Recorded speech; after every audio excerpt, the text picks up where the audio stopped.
لە ژیانی مرۆڤی سەردەمی نوێدا فێرکاری و خستنە بەرباسی دەستکەوتی توێژینەوەکان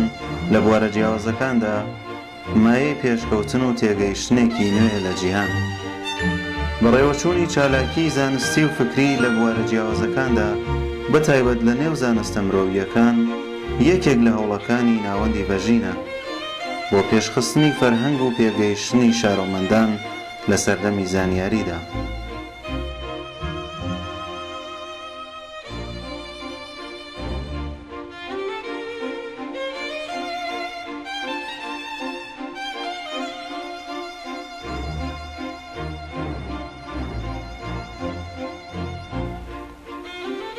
هیوادارین ئەم بەرنامەیە هەنگاوێک بێت هەرچەند بچووک لە بەدیهاتنی ئامانجەکانمان.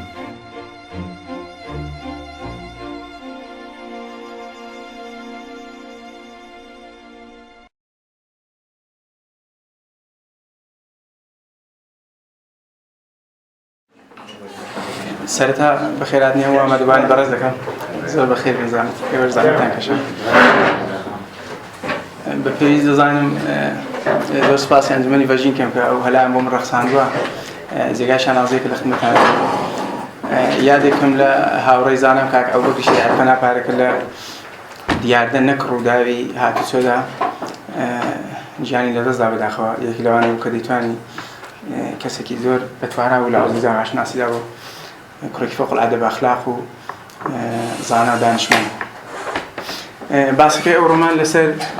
شارۆمەندی فرەکەلتوریە لە دەوڵەتە فرەنەتەوەکاندا. هەروانی فارسەکەی شارۆمەندی چەند فەرەنگی دەوڵەتهای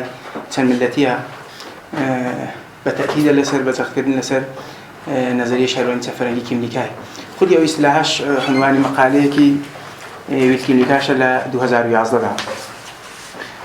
دەستەواژەکانی جەو دەستەواژانی کە عاڵەتی داهێنا نوشتیان هەیە لەوانەیە لە چوارچوبی حلمی ئینسانی و حلمی سیاسی فەلسفە سیاسیدا بەشێکی جەدید بوون. ئەوانە سعی دەکەم کە تەلاش دەکەم ڕوونیان کەمەوە بەشێک لەو دەستەواژانی کە خودی کیملیکان. کیملیکا فیلسوفێکی سیاسیە کاناداییە. لە بستەری کانادایی هاتۆتە دەرێ باتۆزی بۆ بستەر و زەمینەی چەند فەرەنگی کە کانادا هەیەتی. بە نوعێک لەوانەیە دەگەڵ بەشێک لەو فەلسفەیەکی ئێمە لەگەڵی ئاشناین بەتایبەت کە لەو ناوچەی ئێمە تێدا دەژین تەفەکوراتی انتقادی زۆرترە یا فەلسفەی ئالمانی فەڕەنسەی بەتایبەت. فەلسفەی تحلیلی بڕێک نامۆترە. فەلسفەی تحلیلی کانادایی زۆرتر نامۆترە بۆ ئێمە لەبەرەوەی کە ئەگەر فەلسفەی تحلیلی ئێمە ئاشنا بین زۆرتر لەگەڵ فیلسوفانێکە بریتانیایی یا ئەمریکایی بوون لەو حوزەیدا ئاشنا بوون.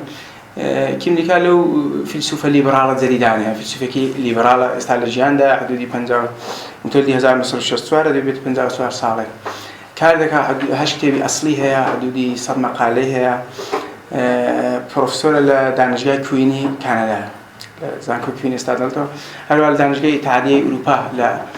بوداپستی مەجارستانە لەوێش هەمکاری هەیە. هەمکاری لەگەڵ نهادهایەکی یەکجار زۆر هەیە لەسەر مەسائلی چەند فەرهەنگگەرایی. یەکی لە پڕنفوستەرین فیلسوفانی حاڵی حاضر لە حوزەی چەند فەرهەنگگەراییدا و ئوسولاً وەختێک باسی چەند فەرهەنگگەرایی لە حوزە و چوارچێوەی لیبرالیزمدا دەکرێت پایگوزاری ئەو قەزیەی لە لیبرالیزمدا ویل کیملیکا دەناسرێت و ئێستایەک لە پایهەی ئەسڵی چەند فەرهەنگگەراییە. من بە پێویست دەزانم سەرەتا باسێک لە فەلسفەیەکی سیاسی بکەم بە شێوەی کورد. فەلسفەی سیاسی کارەکەی ویل کیملیکا ئەساساً دەکەوێتە چوارچێوەی فەلسفەی سیاسیەوە. فەلسفەی سیاسی ئەو جۆرەی کە لۆ شتراوس پێمان دەڵێ لە کتێبی فەلسفەی سیاسی چییە دەڵێ لە نەهایەتدا هەر کارێک حەمەلێک کۆنشێکی ئینسانی لە نەهایەتدا مەحتوب بە دوو شتە. یا ئەوەیە دەهەوێت گۆڕانکاری زیادکاری هەیە وەزعی موجود بپارێزێ ئەو دۆخێکی تێیدا هەیە. ئەگەر دەهەوێت گۆڕانکاری دروستکە پێی وایە کە مەسەلەن شتێک غەڵەتە دەبێت شتێک بێتە جێ. ئەگەر پێی وایە بپارێزێ پێی وایە کە دروستە کەوایە سەرۆکاری من ئەساساً لەگەڵ معیار لەگەڵ پێوەرەکانی چاکە و خراپەیە. فەلسفەی سیاسی بەو معنایە بۆ خۆی شاخەیەک زیر شاخەیەکی فەلسفەی ئەخلاقە. پس کاری فیلسوفێکی سیاسی ئەسان کارێک سیاسی نییە. فەلسفەی سیاسی سیاست لە معنای ڕفتاری سیاسیدا جیاوازە لە ڕفتاری سیاسی و فەلسفەی سیاسی حتا لە ئەندیشەی سیاسی و لە نەزەریەی سیاسیش جیاوازە. لەگەڵ ڕفتاری سیاسیش تەفاوتێکی کەسم ماهەوی هەیە. کاری فەلسفەی سیاسی ئەوەیە کە لە ماهیەت و چیستی پەدیدەهای سیاسی دەکۆڵێتەوە. لە بەشێکی زۆر لەو چەمک و دەستەواژانەی کە لە فەلسفەی سیاسیدا بەحسێکی زۆریان لەسەرا مەسەلەن وەکو ئیقتیدار مشروعيات دولة دولتك باشا أصلا دبل هبه يعني به مفاهيم وأرمانها وأرزشها كي بشري وأرمان عدالة برابري آزادي تنانة تساهل وليبردي فلسفة سياسية دي لو أنا دكولته بأساسي أو أنا دي معيار هاي دي درجات فلسفة سياسي كلاسيك أساسا لو إذا برسيوكا لدوري يونان دا تعدقين دوري مودرن كا شيء دبت سروكي سيستم سياسي سروكي حكومات بيت سؤالك اللي صار شيء هندك ده هتن ده قد بي يك نفر بيك هندك ده قد بي تسن نفر بن هندك ده قد بي همو بن يك كديكاتوري وتسن دك أرستقراطي وهمو يك ديمقراطي لدوري مودرن ده أو تفاوته بس مسألة فلسفة سياسية ده هرك بسيارك حوز بسيارك بواجه شون ده بحكومات يعني بحث الميكانيزم مستختار كان من نجوا يكشري بحكومات كان برأو مبنايا من دملة الشهروندي ليونانوا مروري كي مختصر ده كم ديما ارتباط مفهوم شهروندي لدوري يونان ده تشوم ولا ذهني يوناني كان ده ومخصن أرسطو كسيستماتيكي نظرية شهروندي بأولين بار مثلا تاريخي فلسفة سياسية ده لكتب سياسة أرسطو ده ليو باسي كم ارتباطي لقى دولة ملة ودوري مودرن وإشكالات كشهروندي لدوري مودرن ده بيدا كده وإصلاحات ده بسري ده بيت نواقص كي هي لو تشارتو بيه ودس مثلا ويك شهانة بالنواقص وكاستيها وكمبود هاي شهروندي مودرن يعني كاريان لسر كردوا لا تاريخ المناظرة كميونيتاريست كان يعني والله جماعة جراية كان لقل ليبرال كان لا ده هي هشتاوى دستان فكروا ليو واردي باسي أصلا كده كمو انتقاداتك كليبراليزم واردة وكيمديكا ليبرالك كأساسا هاتوا الدنيا أو مناظرة بين كميونيتاريست كان لقل ليبرال كان واردي أو ما بأصيبه ودفاع للليبراليزم دكات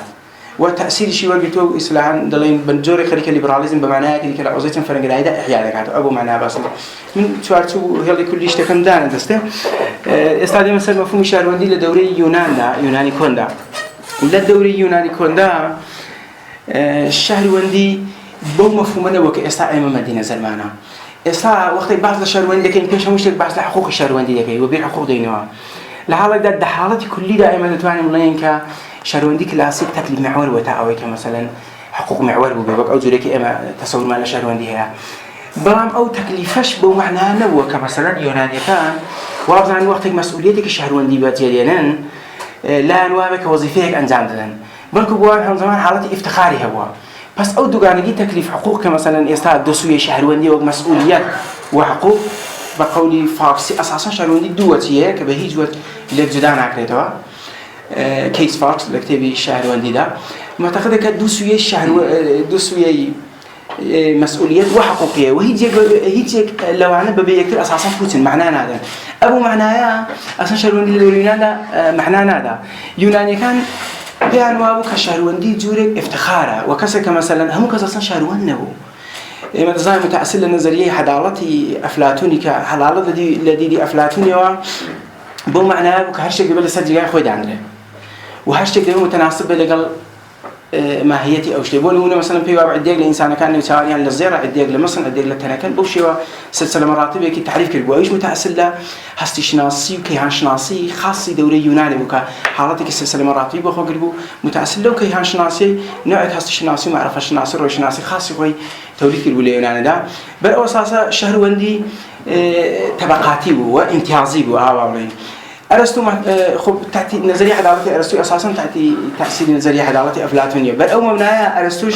للنظرية الشهروندية كده هر أودي جانبي إحمال ذاك الدنباع وتفاوتك خب دزاني لا هم أفلاطون هم أرسطو جناني هم في شهروند نبو كويل كان هم في شهروند نبو بربرة كان يعني غير يوناني كان هم في شهروند نبو كم ده معه يعني العدود ده درس رجع ده معه إما في بلين شهروند لا أعتني بعنوان شهروند ده ناسرة أو تفاوت جزئيه وكأفلاطون بيوابو لجنة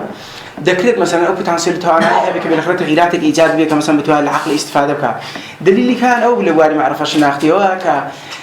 أمراض عقل بتواند إما بوي جينا كمثلا شهروندي كسك عقلي هبي أو عم فيها نواب كمثلا بردقان وجنو أوانا أو توانا يعني تفاوت أفلاطون وأرسطو ده وأرسطو بالنسبة كويل كان بالنسبة بردقان يقدر خوش بناء تربو بيوا كمثلا حديق وأخام بكويلجي داونا قلنا أو بتنسيلات لها إمكانية وهي قران كانت أفلاطون برعكس خوش بنية كي بالنسبة جنانه والحالة كل ده هيسان باوريان بوينه وكأوانا دتوان الشهروان بن بوبيا لا دوري قروني وستاج ده بابلين لا 45 میلادی و تا دەگاتەوە دەورەی فەلسەفەی مۆدێرن تغییراتێکی ئەو تۆی زۆر هەمێ بەسەر مەفهومی شارۆنیدا نهاتوە لە حاڵەتی کورددا بەسەر فەلسەفەشدا ئەو مەسەلە سادقە فقط شتێک کە جێگای ئاماژەیە لە دەورەی قڕونی وەستادا یەکەوەیە کە ئیمپراتۆرەکان حاڵەتی چەند قەومی و چەند فەرەنگی و چەند میلەتیان هەبووە لە دەورەی قڕونی وەستادا یەکی تر ئەوەیە کە بەشێک لەو بەردانە ئازاد کران يعني بس بخوان آزاد يعني كنا حتى تنال بس كان بخوان دقرانه ولي بهالحال بردقي له مفهوم يوناني هذا دري المدينة سد دوري مودرن الشهر وندي الذي جاي مودرن هو يكشتي كزور جالبة أو يكتون تحت تأثير إيداعي أمانيستيها شديدا باوري برابري إنسان كان يعني بيوا إنسان كان برابر بس دليل بودليل لك هم إنسان خرديها عقليها ما دام هم إنسانك عقله بجنوبيا وهم تينو تويج وفلان ونتو بهر فرهنگي كوا لبرا وهم عند توانن شهروان بن ثم بخوا عند توانن راسو يستي خوا عليك تشخيص ده قص متأصل لأومانيزم أو مساواة جراء وماهيتك مساواة جراء هي شهرواني مودرن وشرافات وكرامات إنساني تأيد دكات صار السلولي كي لو أنا كمثلا مفهوم شهرواني جوان براسي كردوا بيوا شهرواني كلاسيك حالتك هو كبرمبناء أصل الشرافة دا مزرعبه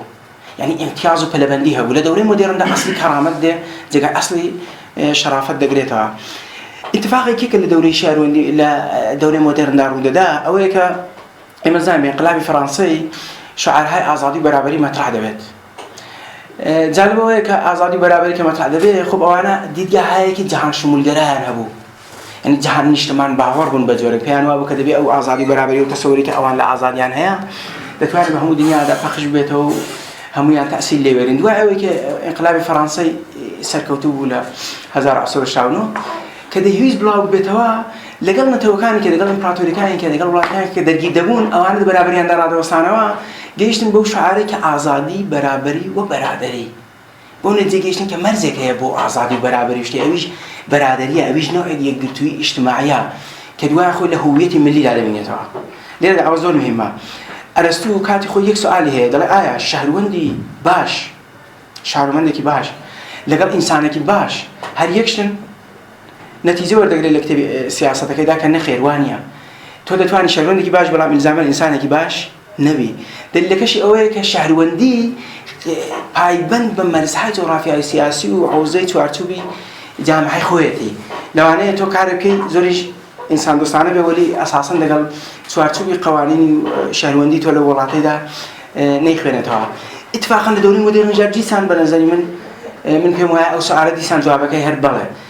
إنساني باش إلزاما شهروندي باش نيو شهروندي باش إلزام قلتي هم بوشانيان هي هم بوشاني كزور يعني ولي إلزاما شهروندي محدود بجغرافيا هيك خاص ده كبتمان لفرنسا لا أو بلادرية ودرس بيركا كوابو أو يقرتوي أو برادرية ديارة تأثيري قفت معنا في منستي أصلا مثلا أو واجهي كاربودي بمعنانية ولا وقت واجهي برادري تعبير يعني ذلك ليه ده ناسيوناليزم شديد هوية شهروندي شديد وابسط بهوية ملي أو ظلمة وبوحدة اجتماعية وش كلمة لا أدبيات سياسية بيقولون social cohesion وهم بسطجي اجتماعي كوابو ليه ده شهروندي أوتوماتيكا وضعتان دقل ناسيوناليزم دقل يكتر قريد أخوات كارهون بيوايا بخوي نظري بردازي ناسيوناليزم وأخيرا على كيك كان ترجمة بالفارسي كارهون أستاذي إليسيا لنظري بردازي عن جيد ناسيوناليزم لآخر مصعبة لدوزار سعر دقل أصلا شهروندي بين ناسيوناليزم هويتي ملي دروز نابش شديدا بيكتي وعبستان مثلا ديفيد ميلر كيك اللي فلسفاني سياسي أصلي حوزي ليبرال ناسيوناليزم ولكتاب مليات دا دفاع ذاك الأخلاق مليات بيها أصلا شهروندي بمفهوم هوية ملي إيديكي بوتا أصلا ناتواني معناها بدات خب الريشيك وقضيانا دقرته صار إما باس إنقلاب فرنسا ما كان لين إنقلاب فرنسا لا إما تزاني كجماعة دائرة المعارف ما هو فرنسي عنديش من دارك ما هو لحسي وشنقري ده كم لكان مقالة كي هي نامي مقالة كي ولا جهان اجتماع باوريو بوليبرال ناسيوناليزم الجهان وتنقراي بناسيوناليزم الليبرال اللي بدأ بحث للدرك كي غلط دكار ك لأندي شيء متفكران وعنديش من دانو فلسفاني الدوري حسر وشنقري ده الشكل ده بيواك أو أنا ديديان نسبة بالناسيوناليزم ومسائل من اللي بدأ غلط شكل ده ونسبة بمسائل شهروندي لبر أويك مثلا كندرسه أو كاتي دلائل بيوابو جهان اجتماع باور بو جهان شمول باور بو بيواك إما دتواني العندك النزيك ده زمانك دروز بين زمان جهاني هم ما بوز معنا قصده كأنه يتشاركوني جهاني بوجود ده فولتير بيوايا هنديك لأقلية أنا خب دعوة انقلاب فرنسا ده هي بلا بيته وبين عبد الله ملة هاي جديد كشكل ده المتأصل موجي ناسيوناليزم للدنيا ده بعدين موجي أو سابقين ومتأصل تسرجون المودرنيته بعدين مودرنيته كشكل ده الأوروبا وبلا بيته تون أبحاث سياسي اقتصادي واجتماعية أبحاث السياسي مودرنيته اللي توهم بينها همان ساختاري دولة مليار يا ساختاري دولة ملتها كارت التفاوت كان الواقع شارك فيه ولي أبحاث فرهنجي مودرنيته همان ليبراليزم وأبحاث اقتصادية كبازار آزاد وكابيتاليزم سرمایه دارية بو معناها أو أنا سرج دبت بصمتي جهاني سوام إذا هاي مودرن بو مودرنيته كسرج دبت أو أنا كشور هاي جهاني سوام بهالحال دولة ملت هاي خاص إخوان تشكيل ددن لو بيني ده مقسم بشكل كان كاستعمار رجينا جم مش هذا استعماري ده سبيدكاتو مرزا كان بشكل برساس مرزا استعماري شكل ضيق بوي إما دبين يستعمل أفريقيا بشكل زول نقش كان حالتي دلي بشاولون وخد كيشوش دوا كشاتو مربع ومستطيل وبنزل لبرو أساسا منتبه بالمرزا هاي فرهنجينيا لحالة ده بيش فرز ديمقراطي أو كمثلا ديموسكراتوسا يعني حاكمية مردمة خلق بس الخود آخري كحكومة دكان ليه ده الديمقراطية باش حالات أو كبحثي ديمقراطية أو كسياسة بالاجتماع منطبقة والأصولين يمد بين مرساك استعمال لوكاتية وشكل ذلك هذه أجل أقلية كان لو إمبراطوريانة ده تزيد بنود منه برشلونة ده بن خلاصة بشكل وانا بنواني أقليتها من اللي تواني وبرين أو ذلك اللي كاباس دكان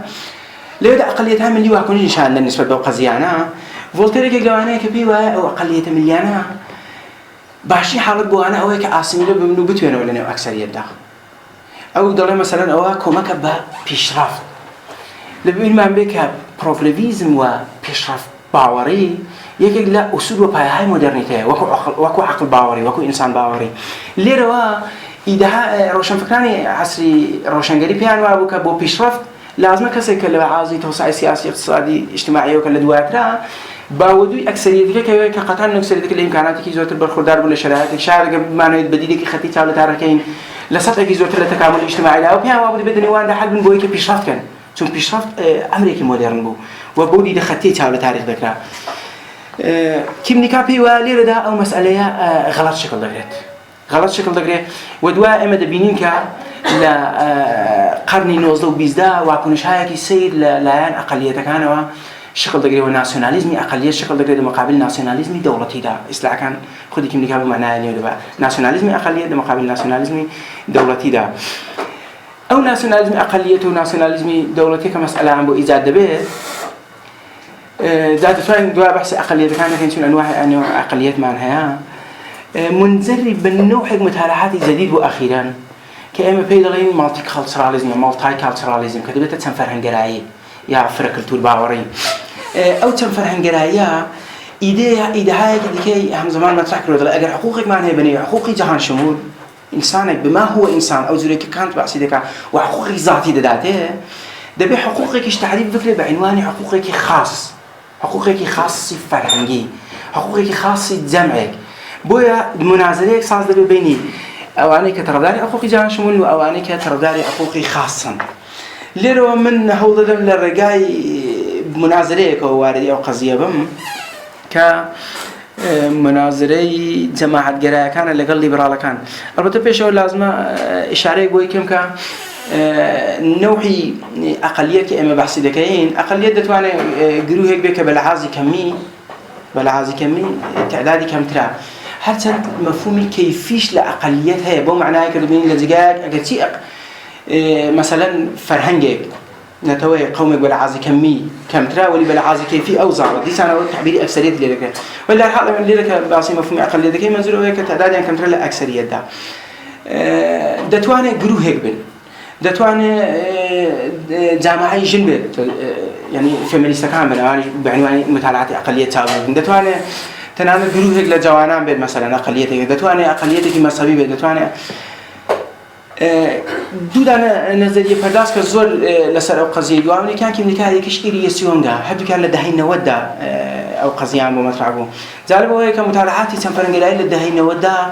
ڕۆشتێکی یەکجار زۆر بەخۆیەوە دەبینێت. یەک لە دلیلەکانی ئەو جوورە کیملیکا پێمان دەڵێ ڕوخانی یەکێتی سۆڤێتی جارانە شوڕەوی سابق. ئەو کە دەڕوخێ ئیتر بە خۆداچوونەوەیەک لەو زمینەیەدا دروست دەبێت کە ئێمە مەوجی سێوەمی ناسیۆنالیزممان هەیە لە ڕوخانی شۆڕەویدا. مەوجی ئەوڵێکە دەگێتەوە دوای جەنگ جیهانی ئەوەڵ، مەوجی دووەم دوای جەنگ جیهانی دووەم، و مەوجی سێوەمیش کە دەگێتە دوای داڕمانی شۆڕەوی. کیملیکا پێی وایە کە ئەو تاسیرێکی زۆر دادنێت. یەکێک لە معیارهایی کە مەهاجرەتێکی زۆرە کە لە دنیادا ڕوودا بەو جۆرەی کیملیکا دەڵێ حتا ئەتوانین بە قەرنی 20 ئێمە بڵێن قەرنی مەهاجرەت، واتە سەدەی کۆچکردن. یەکێک لە دلایلی دیکەی سەرهەڵدانی مەکاتبی پۆست مۆدرنیستیە، مەکتەبی پۆست مۆدرنیزم چەرخەشێکی مەعرفە شناختیمان هەیە ئێمە لە جەهان شمول باوەڕیەوە بە سەمتی نەوعێک خازگەرایی نسبیەت باوەڕی و زەمینەمەند باوەڕی، ئەوە چەرخەشێکی مەعرفە شناسیەکە لەو دەورەیەدا ڕوودەدات. و ظهوری مەکتەبی جەماعەتگەراییش کە لە دەهەی 80دا مەکتەبی جەماعەتگەرایی لە کانادایە، کامیونیتاریزم و یان ئیجتیماعگەرایی، یا بۆ جوری فارسەکان بە چەند شکل تەرجمەی دەکەنەوە، جەماعەتگەرایی، ئیجتیماعگەرایی، جامعەگەرایی و یا مەسەڵەن باهماتگەرایی، خەشاردی هەمی بە باهمات یعنی پێکەوە بوون، باهم بوون تەرجمەی دەکاتەوە. لە دەهەی 80دا سەریک ئەندیشمەند بوو ئەلستیر مەکینتایر،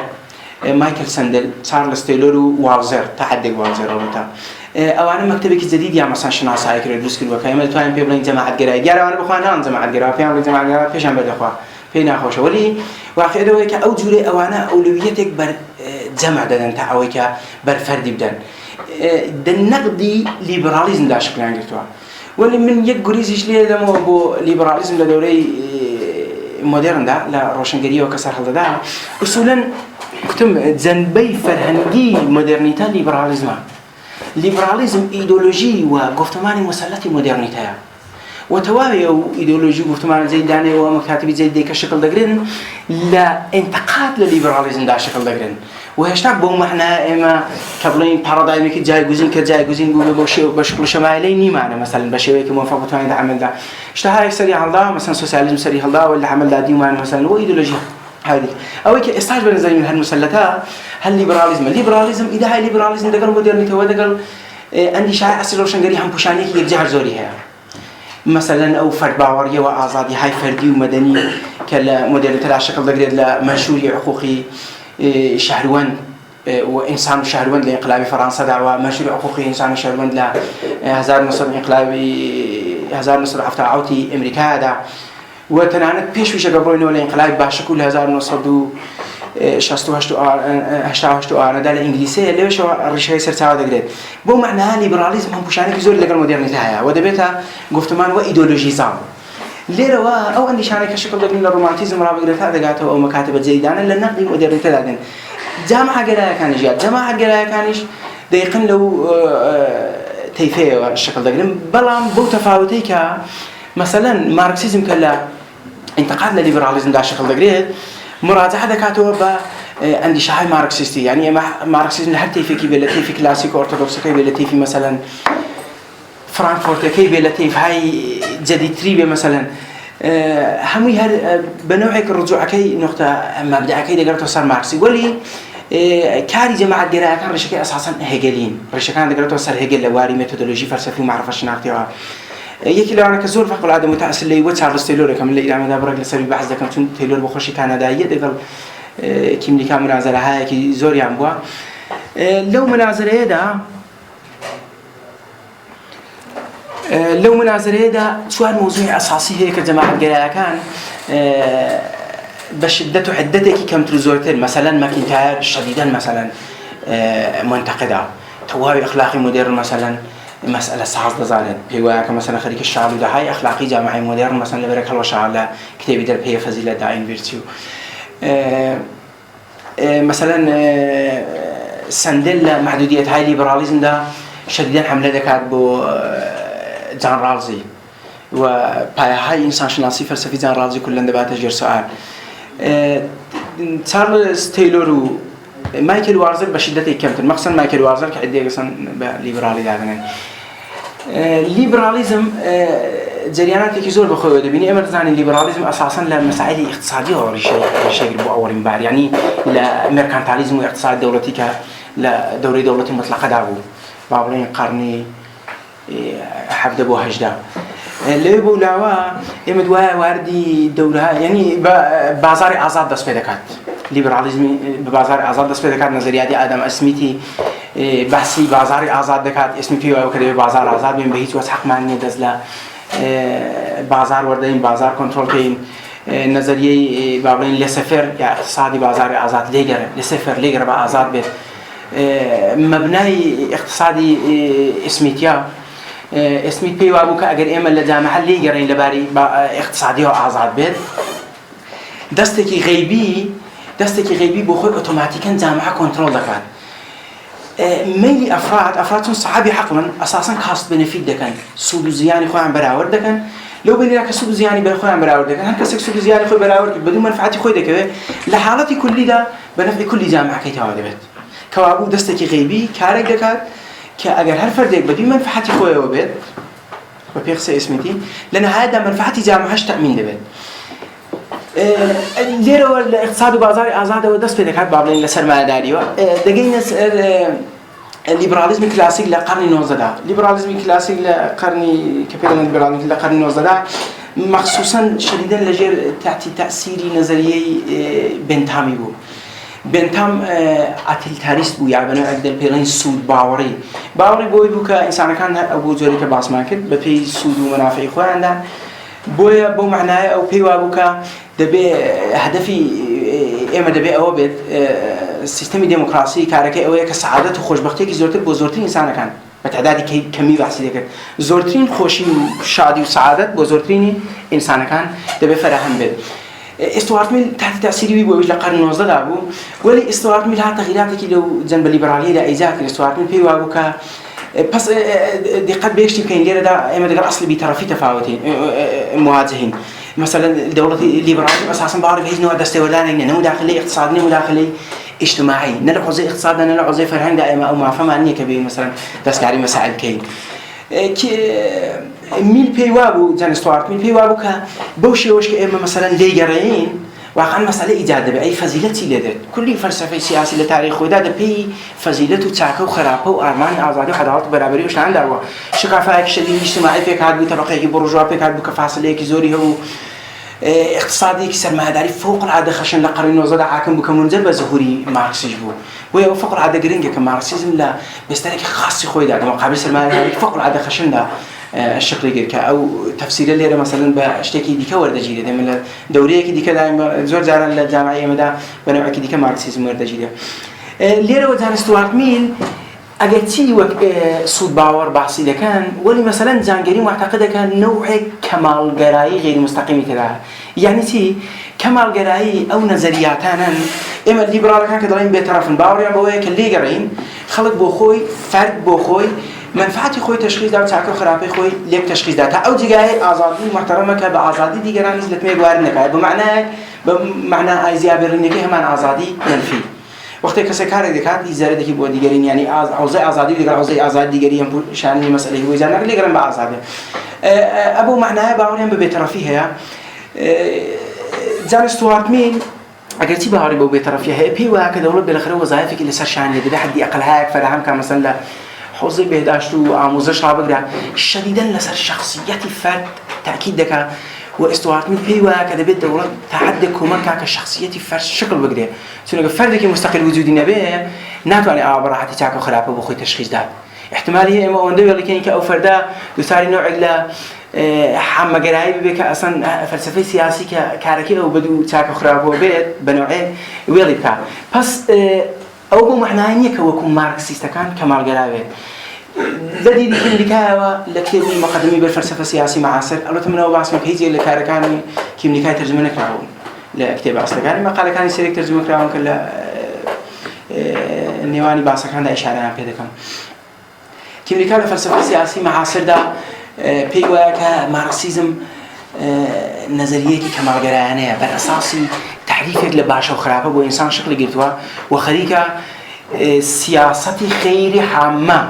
كجماعة جرايا كانش بحثي لذا كان خليك أويدهم بالك كم كان منتقدي أو قضية تلا ده يعمل لو ببلام بالنسبة له كشهروان لك تيجي بعشرة وتيجي خرابة وتعكو خرابة يك شخص دي سهل بخوي تشخيص بلو باريو كامل باوري بو أعزاد فرديها حتى استوارت ميلي هاتي استوارت ميل بيوابو كده بإما الشخصية الفردية حامل خوش بختيان أصلا عنواني فصل كده للرسالة در باب أعزادي كالهزار نصر بنجاون داوية تدري شديدا للرسالة در باب أعزادي دفاع لك على أو فرقرايا جالب هو كا بحثي حقوق أقليات كدواري اللي واسكيه كم لك على كاري لسدك على بابلين ولا عزيز فرنجراي دا زوم مطرحه لا هزار نصر بنجاونوي لكتب در باب أعزادي دا رسالة در باب أعزادي دا استوارت ميل بحثي دكات استوارت ميل وبيشوي البته عديك معتقدن ك أليكسي دو توكويل أمريكا لكتب ديمقراطية أمريكا لهزار وهشتصل بنزي دا أبيش هشتار دا لمقالات فيدراليستا حتى أوان ديكش لمقالات فيدراليستا لأمريكا هشتار دا لمورد استبدال أكثريات للليبراليزم والديمقراطية دا دواوي استوارت ميل تا أو حد درست بيش دلا أجر تواوي جامعة باوري لسريع شبه ويكفر مخالفه ما دام أو نفرنات عن زربل ديجرين هذا أخو ذلكان ودلنا نفر اللي تجاه أخو فريدا أجر شرائط روعانيك سالمية في من وعشر وندك حكمان له خوارج تشيبه وغريم بلاي معنا مره ما دام تصميم يرتو تا أو حد اللي رده فردش مفهوم أقليته دخلت اللي رده فردش مفهوم أقليته ده مقابل أكثريته ده بوي اللي دوريه ده كمثلا تيجي باج مقايسة إذا ماركسيست كان المقايسة إذا كماركس بعض الدكتاتور البرولتاري هذا كا كسك الليبرال معتقدك حتى رأيك إنسان يشفق العدالة الرسمية تأكيدك الشديد لسر أعزادي بيانك على درباري أعزادي كذا قرأت لسانس المسائل أعزادي فردي لدواي استوارت ميليا إما وارد الليبراليزم قرن بيز دبين أو الزور مهمة إما الدرج بويكين كالليبراليزم قرن بيستون كبيدلين الليبراليزم اجتماعي تحكي عنوانش دي يا ليبراليزم مودرن دستبندية كمثلا آلان راين لمقالة ليبراليزم سيادة كهذا أستاذ أكسفورد يا وكهذا كارسلي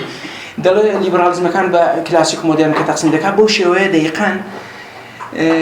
بيوا كل الدوري مودرن ده تغييرات كي أساسي بنيادي بس الليبراليزم ده هيك كذا نتكلم من كلي أوي بك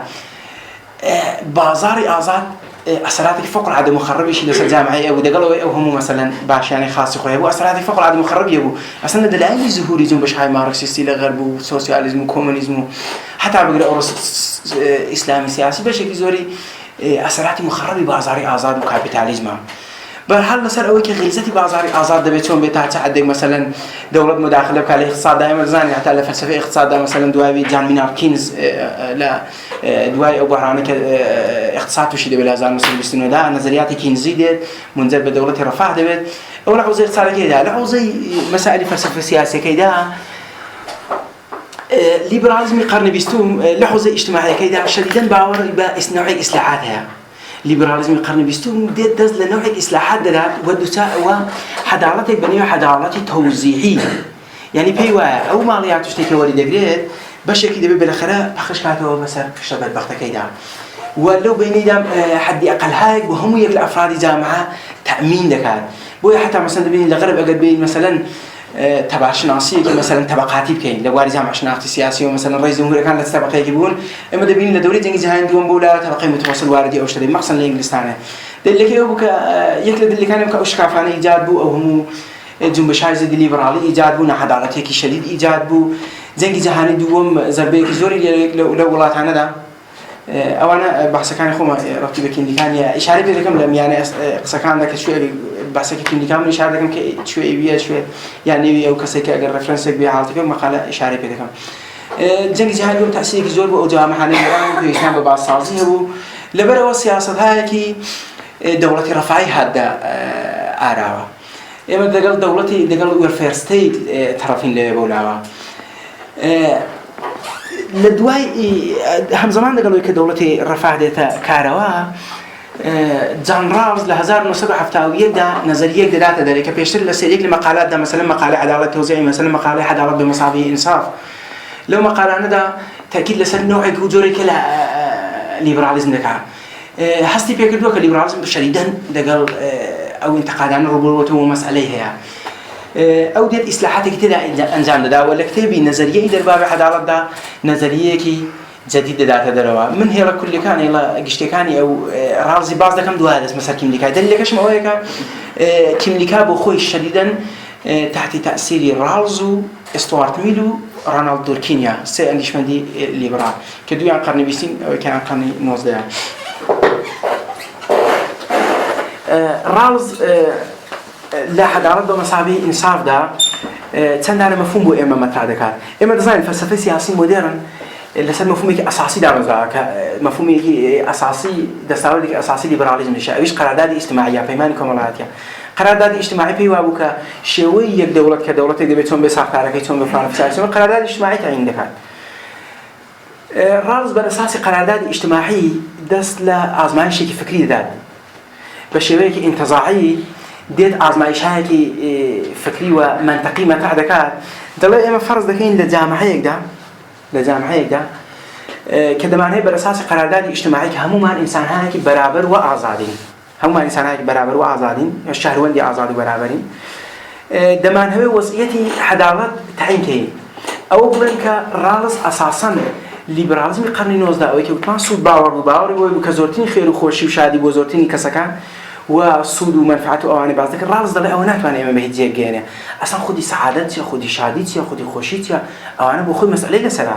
دەڵێ یەکشت دەتوانێت ئێمە لە قەراردادی ئیجتیماعیدا باسی لەسەرەوەی جوێ کە عەداڵەت چییە. بۆیە لە چوارچێ پس بۆ ئەوە دەتوانین بڵێین بۆ ئەوەڵین بار بە نەوعەیەک نەزەریەیەکی مختصی عەداڵەت لە لیبرالیزمدا مەطرح دەبێت کە فوق العادە مەطرحە تا ئەو جگایە کە مەسەلاً نازیک معتەقدە کە ئێمە ئەوڕۆ کە زندگی دەکەین یا دەبێت ڕازی بین یا دەبێت عەلەیهی ڕازی بین. یعنی نەخشێکی مەعوەری لە فەلسەفەی سیاسی معاصردا هەیە ئەو کتێبەی جان رالز دەڵێ ئێمە فەرز دەکەین لە ئۆریجینال پۆزیشندایە لە وەزعیەتێکی ئەوەڵیەدا، لەو وەزعیەتە ئەوەڵیەیدا کە فەرزیە ئەو ناڵێت لە تاریخی بەشەردا وەکو جان لاک و مەسەلاً مونتسکیۆ ئەوانە وەک هابز و ئەوان چون ئەوانە قەراردادی ئیجتیماعی وەزعیەتی ئەوەڵیان هەیە پێشیان وایە کە مەسەلاً ئەو شتەش هەبووە. وەلی رالز وەزعیەتێکی ئەوەڵیە تەسەور دەکات کە بەرمەبنای ئەو وەزعیەتی ئەوەڵیە دەڵێ ئێمە دەیە قەراردادێکی ئیجتیماعی دەبەستین بەر ئەساسی ئەو تەسەورە دێت بەحث لە عەداڵەتی ئیجتیماعی دەکات. رالز دەڵێ ئێمە فەرز دەکەین دووچاری پەردەی نەزانین، یعنی دەڵێ حجابی جەهل the evil of ignorance، دەڵێ حجابێکی جەهل هەیە، پەردەیەکی جەهل هەیە لە پێش ئێمە. فەرز دەکەین ئێمە لە جامعەیەکدا دەژین کە نازانین ژنین یا پیاوی، نازانین مەسەلاً جامعەیەک چەند فەرەنگیە مەسەلاً کانادایە فەڕەنسەوی زمانی یا ئینگلیسی زمانی، نازانین فەقیرین یا دەوڵەمەندین، وەزعیەت خۆمان نازانین، فقط دەزانین ئێمە ئینسانێک دەبین. وەلی شتەهایەک دەزانین، ئەویش ئەوەیە کە دەمانەوێت بە نەفعی خۆمان بەلاخرە کار بکەین. عەقڵمان هەیە، دەمانەوێت بە نەفعی خۆمان کار بکەین و لێرەدا ئێمە خەیرهایەکی ئەوەڵیەمان هەیە، primary goods. وەکو مەسەلاً هەمومان بە ئەندازە یەک قودرەتمان هەیە، هەمومان بە ئەندازە یەک مەسەلاً لە عەقڵ بەهرەمەندین و لە سروەت و لە هەموو شتێک چون دەبێت بەرابەر بین. دەڵێ لێرەدا من ئەگەر شەهروەندێک بم چۆن تحریف لە خۆم دەکەم، دەڵێ من عەداڵەتی تەوزیعی بەرقەرار دەکەم بۆ معنایە کە سعی دەکەم بەشێک لەو دەرامەدانەی کە لەسەر ئەو ماڵیاتەی کە لەسەر تەولید دەبێت دەیدەمەوە بە خوارەوە بە کەم بەرخۆردارترین قشت، واتە بەدبەختترین قشتێک لە خوارە دەژین. پێی وایە چون ئێمە ئەو ریسکە ناکەین، ئەوە ئێمە کەوتینە بەدبەختترین قشتەوە لە حاڵدا ئێستا ئێمە موقعیەتی خۆمان نازانین. پس لێرەوە عەداڵەتی رازی مەطرح دەبێت و ئەلبەتە رالز باوەڕی بۆی هەیە کە ئەو کارەی ئەو بەر ئەساسی نوعێک تعریفێک لە ئینسان و جامعە تعریف دەبێت کە مختصی جامعەی دموکراتیکە. رالز ئاخرین کتێبی لە 1993 دا لیبرالیزمی سیاسیدا دەڵێ بەشێک لەو ئینتقادانێکی بە من واردکراون ئەوەیە کە مەسەلاً هەموو ئینسانەکان بۆ جوورە فکر ناکەن یان لە فەرهەنگ ئەو دەڵێ ئەم بۆم بۆ بەستەرێکی جامعەی غەربی داناوە. لێرەوە دەچینە سەر انتقاداتك برازي بليبراليزم قرن 20 دەژیرێت. جامعە گەرایی لە پس ئەو 1970 کە ئەو نەزەریەدا لە 1980 بوولاوە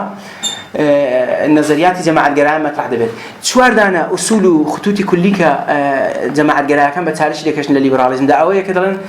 لە رابطەی فەرد و جامعەدا لیبرالیزم دووچاری مەسئلەیە. ئێمە دەزانین لیبرالیزم ئەساساً لەباری ميثودولوژیکەوە باوەڕی بە فەردگەرایی ڕەوششناختیە، یعنی پێی وایە وەختێک ئێمە تحلیلی جامعە دەکەین لە فەردەوە دەبێت دەست پێ بکەین. سەدی تحلیلی ئێمە فەردە. جەماعەتگەرایەکان پێیان وایە دەبێت جەمعگەرایی یا هۆلیزم یا کولگەرایی ڕەوششناختیمان واتە لە کولەوە لە جامعەوە بچینە سەر فەرد. پس جەماعەتگەرایەکان انتخابەکان ئەوەیە کە جامعە ئەسڵا نەک فەرد والليبرال كان فيها نوع كفرد أصلا نجامعها جماعة قال كان ضمن فرد لا شوارتوبي اجتماعي خويدا لفرهنجي خويدا شكل دقيق فردك رنجو روي أو جامعي دقيق كتير شكل دقيق بو لو دي دوت دفاع لا سنفرهنج جراي ده كان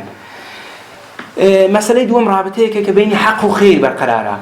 الرالز معتقد بأولوية حق برخيرة بو معناه ك إما نابي بعض لو يكين كتاك وخرافة دقيقة سيادة بعض لو يكين كحقي إمتيا بويلا توارت معتقد بنظرية عدالة بو قضية حق حقوق إمتيا لأن على سلوي بتوافقنا جاين كأمر خيرتيا بس جماعة جرا كان فيها نوعك سياسة ليبرالي شديدا خليك انسجام اجتماعي لبين دبا بو معناه فقط لحقوق الفرد برسيته فردك آزادة أو جايزة البلد جيران ندا بويا منزل حتى ببندوباري أخلاقي منزل ببصباتي اجتماعي منزل بويا دبك انسجام اجتماعي لبين سه ومعتقد خد الليبراليزم لأنه خويدا لو لحظة تناقضي كذا مثلا تيلور معتقد خب ليبراليزم أصوله بايكي فرض قرتوها بالأساس أو أصول باي دسيت بيش مثلا هل أويكا دله حق برخير أولويتي هي أو بخوي نوعك ديجايا بس بطرفينيا مسألة كذي كما فعدبه الدحي بطرفيا لأنه ليبرال كان ده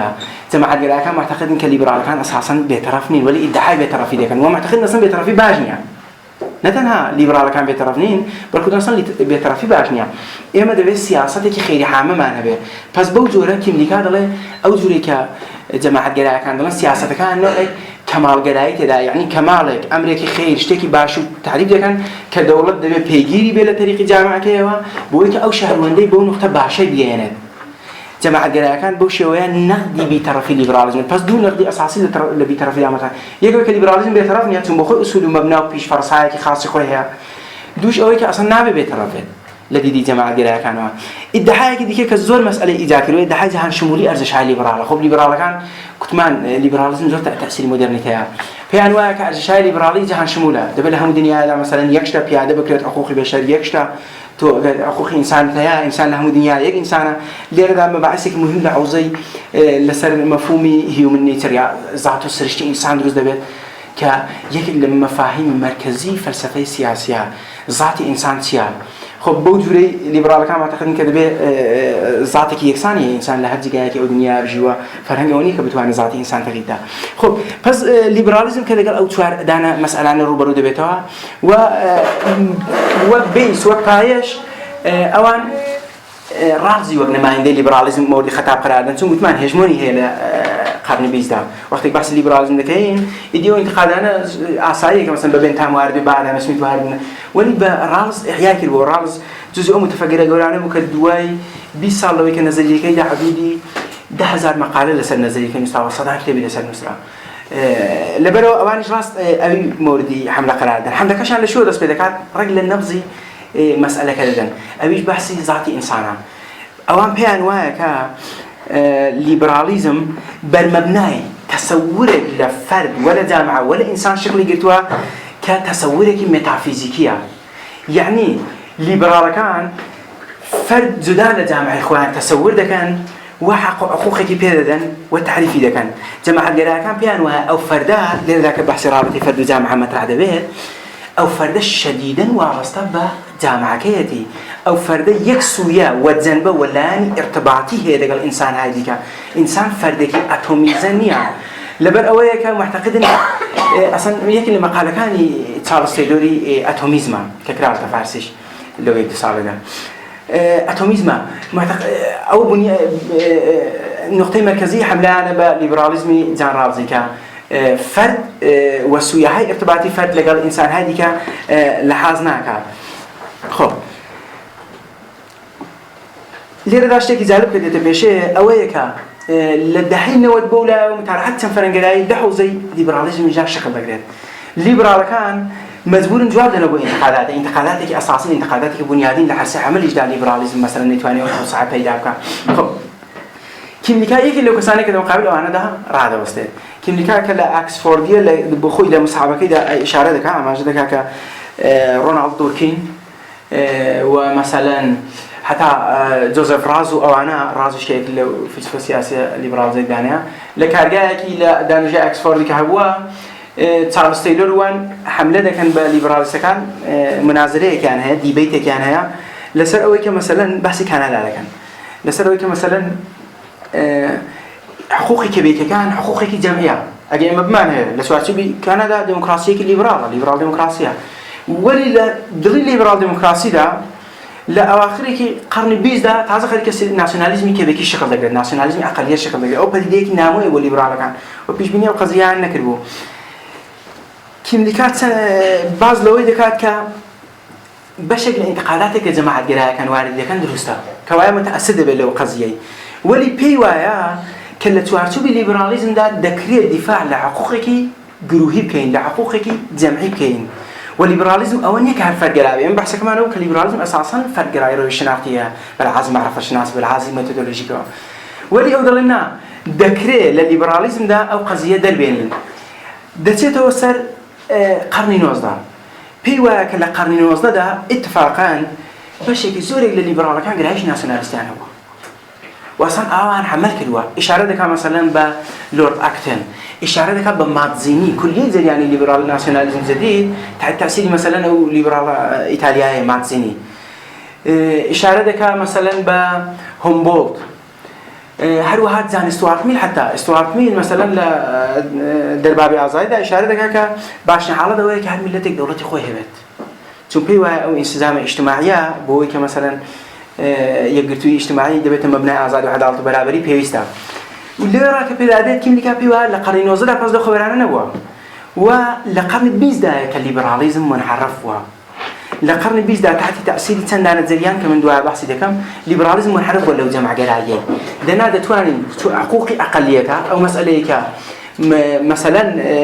جماعة جلايا كان شناصايان كانوا الليبراليزم إشكالية أو ده قديم كده أبوا بابا جماعة جلايا كان راس كان وإسلام مسألة ولي ده اللي جرّج حلي كجماعة جلايا كان بيشناد كان ده جرّج حل كيني ليه ده جريان الليبرال ناسيوناليزم كشكل تقديري اللي قلت متفكر كان يعني مثلا ديفيد ميلير اللي كتب مليار ده 1990 كتب خدي كيمليكاي نظرية الشهروندي ده كان فرهنجي نظرية ليبرال درباب حليتها ل 1990 ده بيشوي كيمليكاي ل 1989 ده وعظم أول مقالات يتي ليبرال هاو جماعة جرايان لو ده بحثي أو تقاوله أو ديبيتي دكان بس كيمليكا لو رهندية ودي واردية وقضية دبت كيمليكا دلية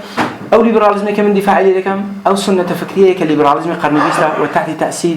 جان رالز ورونالدو دوركينيا زوجة بحث لعدالتي برابر طلباني دوركينو جان رالز دكين لا كجيشني بحث عدالتك وبشكل شيء متأثر لا زان استوارت ميل لو زميني ذاك استوارت ميل شديدا دفاع على خود مختاري واستقلالي فردي ذاك وهم زمان دلده بيعمل كوما كين كفردي خوي پرورش ده نقوي كبيرنا انتباهات خرابه بل فقط زميني كاني بو فراهم كين دولت وظيفه او زميني انا فراهم كا خب ليره ده اشتكى ما تعدبيت بونتي زياده كان كليبرال كانيش جريان الليبرال ناسيوناليزم تاكيد ذاك لسر زمينه هاي فرهنجي للشغلجيري فردا بس ليبراليزم جوه ترخانه كحوه دبينه النظرية هاي فرهنجي ليبراليزم دينا على بس أو انتقاد الجماعة جراء كان ليه ده مثلا زي كوبز لفلسفة سياسي مودرن ده دليل انتقادان واردني بو معناه كليبرال كان زميني فرهنجي دينا زناقن أجر شيء قبل نش أو كلام كتبه أساسا النظرية دقرن مسألة كله صار أوي كأوانا شون صار قضية كيدا كان بس هردو تيف زميني بستري فرهنجي لنظر دقرن للشغل جدي فردا كم لكاب وخوش أوي دليل إمش النظرية دقرن مسألة كله صار أوي جماعة جراكان بيان وايا ساختار هاي فرهنجي ساختار هاي اجتماعية ما شكل ضلن وإما أو قدرتي انتخابية معنية إما وقتك بحث له هوية دكين خليكي خود كشفين خليكي خود من كشف دكين برابرين أجر جزينة هاي بومني فردي هيا كخليكم لبيني أو جزينة ده انتخاب لكم كبحثي آزادي كيمليكا آزادي لديدي كيمليكا أو هيك جزينة هاي بومن هي من ضمن بيني أو جزينة أنا ده قصد انتخاب ده أو يعني آزادي وخود مختاري واستقلالي فردي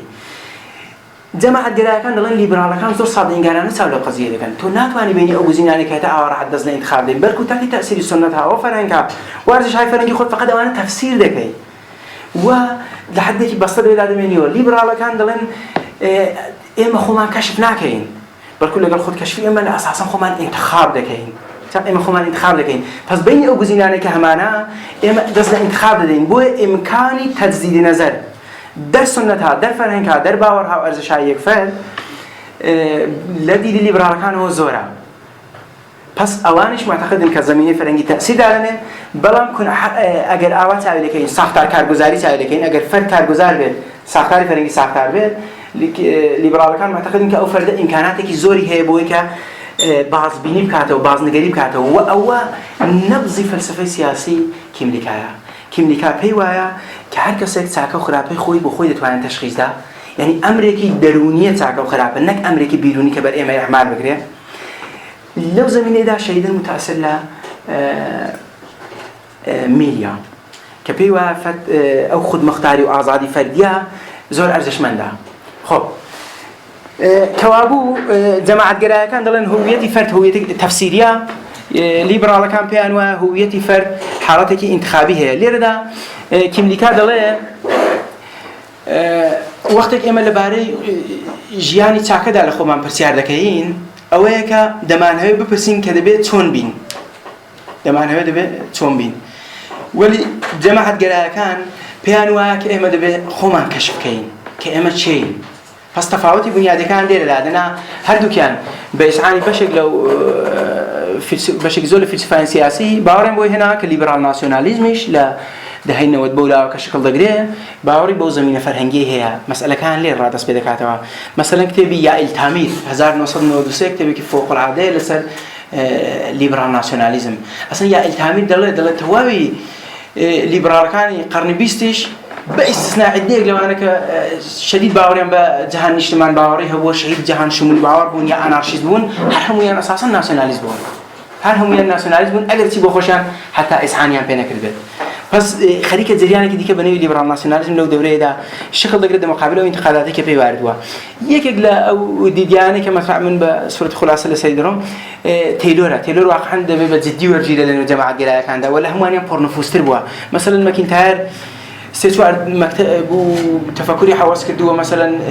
انتقاداتك زور أساسي دك أولي يشتكي وابش نهاد مثلا بخوي بس الخوي ده ديته وزني يعني صباحك بوشي وين يسندل فوق العدد بنيادي مثلا اللي هندق لرشة كان ده ولي تيلور بات وجوه ككملي كنداية لبستله كده بخوش أساسا كبكيشة تيلور دفاع على أخوي خبي كان نكا ولي لسوارتو بشيء ده لسوارتو بجماعة قراية بس جماعة قراية كانوا ليبرال ناسيوناليست كان خليكن بيكوا دفاع على حقوقك جروهي ده كان ولا أقلية كان ليرة دا تيلور دقيقاً هربوا نتيجة دقيقة مثلاً كملكها بيجيش لو إما ده هم زمان وقت موجودات إنساني بعنوان موجود إنساني حقوق جهان شمول معنوي وبعنوان موجودة كي فرهنجي كان جماعتك كي خاصة لجروهك فرهنجي خاصة لجين ده حقوقك كي جمعش معنوي فازويش بخوي دان بوش تيدادن تشارلز تيلور مثلا كي تشارلز تيلور أولك تيلور أساساً فرهنگ أو تعريفي كملكاي نابينه لدي كملكاي وا سواء استعجل ما بمعنى فرهنگ تعريف كين دتواني لجروه هيك لجوانان را لصبك زندگي خاصة بيه ولا فرهنگ هذا قاعد عوزيك تمدني مثلا فرهنگ خاورمياني مثلا بس تعريف فرهنگ زور بربلاوا كملكاي را تواني باندك جوانان عنواني فرهنگ نوع استيك خا أو كي كملكاي بحث دك صبك زندگي نيا تمدن نيا منظوري لفرهنگ أساسا فرهنگ هاي اجتماعيين كمثلا بفرهنگی جامع بنیاد ترجمه زور لسروی فرهنگی جامع بنیاد به باشا پیانه من سوسیتال کالچر دوال ادامه درسی نسر او بحثی سوسیتال کالچر كمثلا تیا كم نكام معتقد سوسیتال کالچر لدوری مدرن در شکل بگیرد و او سوسیتال کالچر آنن که تعیین کنندن وقتی بحثی سن فرهنگی دکات منظوری لدونه وحنا یا قوم یا ملت لدیدی كم نکایوا او کسانن که لسر خاکی خویان دجین وقبل از شکل گیری دولتی مدرن بصورتك متمركز زبانك مشترك وتاريخك مشترك يعني ولو شويني دا دجين بس بيعندل أقليتها ملي تاريخي هكذا اللي سرخاكي خوي دجين أقليتك ملي تاريخي قبل الشكل جديد دولتي مودرن ليبوا لدوا الشكل جديد دولتي مودرن ده مهاجرات رود داوي كمان كم نكاد قرن بس قرن مهاجرة كان دل قوم يا إثنيك بس إما إثنيك مينارتي معناها نيشنال مينارتي معناها أقليتي قومي أقليتي ملي بس وقت قرين سن فرهنجراي لديدي كملكاوا منزول قوم ملتا ولي سن فرهنجراي لديدي أنيش مندان دي كي سن فرهنجرايو كا بشكل زوري لمطالعاتي عوزي تفرنجراي بخوي نسبة ده هيتيان أو تفكيك بو معناه قايلين كان تعريفك لو نزيكا مايكل وازيريا وازير تحدق لو تعريفين نزيك وتو ولكن اللي كان لا إيش قانا كنا النية ولكن اللي كان معتقدك أو دوانا أساسا وماهية فرق يعني ودبيع تفاوت النزبجي أو بيواك تواوي فلسفان سياسي بتسابوراستو سوسياليستو ليبرال ونازان فلان في سعره واحد سنيت واني وتشخيصي أو قضية يبدأ وظل بإمام أساسا وأنا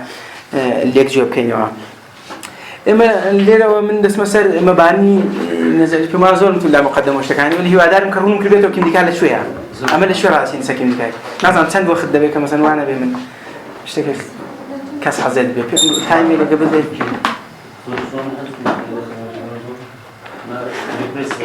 اگر انتقادی بشیوی کار شکوار دو توان نیازمه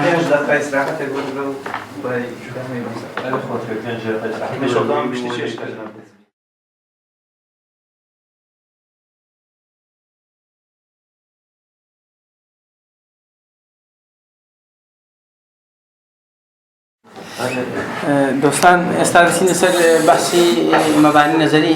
مبنى تيوريكاني شعرومندي فرقلتوري للكيميكايدا مسألة كي مهم لكيميكايدا أو لأنش كيميكايدا كدفاع لحقوقي جروهي جروب رايتس دكات وكولكتيف رايتس حقوقي جمعي كيميكايدا للليبراليزم ده بيز قالوا كسنة كفكريها ودفاع لحقوقي فردي كروا وبحق دفاع لكروا بخش دي سنة دفاع لكاتوا ده لا حقوقي جروهي هوا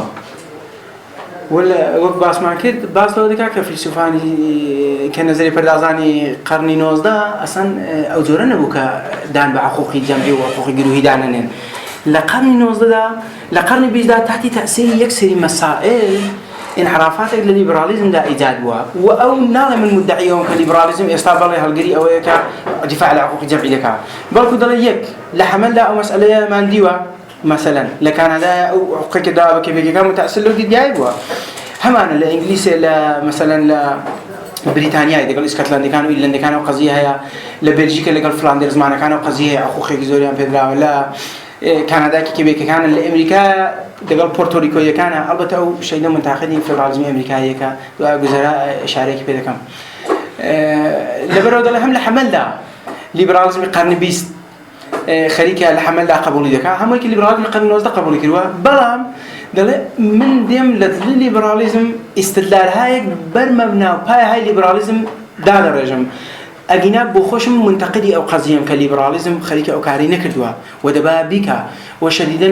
نقد دقرد لا فلسفاني بيشوي مثلا دل إشكالك بنيادي لزان رازي دعوة كراز بحث لعدالة توزيعية كا بحث لعدالة بمصابه إنصاف دكا عدالة بكو إنصاف ولي نالا آخر بوتجامع عيكي آية توائي جامعنا ده سيستم سياسي بس سيستم اجتماعي منتبق بوا ترى أو جامعنا كجامعة كتنفرنجي بو تعريفك إما لا فرهنج الذي كيملكها وتعريف معك فرهنج الذي كيملكها مترادفة للقوم ملة برابر سن تعريفك سياسي لا ملتها هر أو رحنا نجوا بحث لكين كلو انتخابنا كيملكها هاي واردوا أو تعريفك سياسي لا ملتك على فرهنگ مترادف لقل قوم ملت بو معناها دلي حتى نظريه بردازه بتصفوا راستوا اوانا جامعي سياسي جامعي سياسي فرنجان بريدي منتبه فرس كده سيستم سياسي وسيستم اجتماعي دلو اشكالك فوق العاده قوريها حتى مثلا جيدينز دلي لتيدي خصك كيميكا جيدينز دلي انت جيدينز دلي وقت ما بحث لا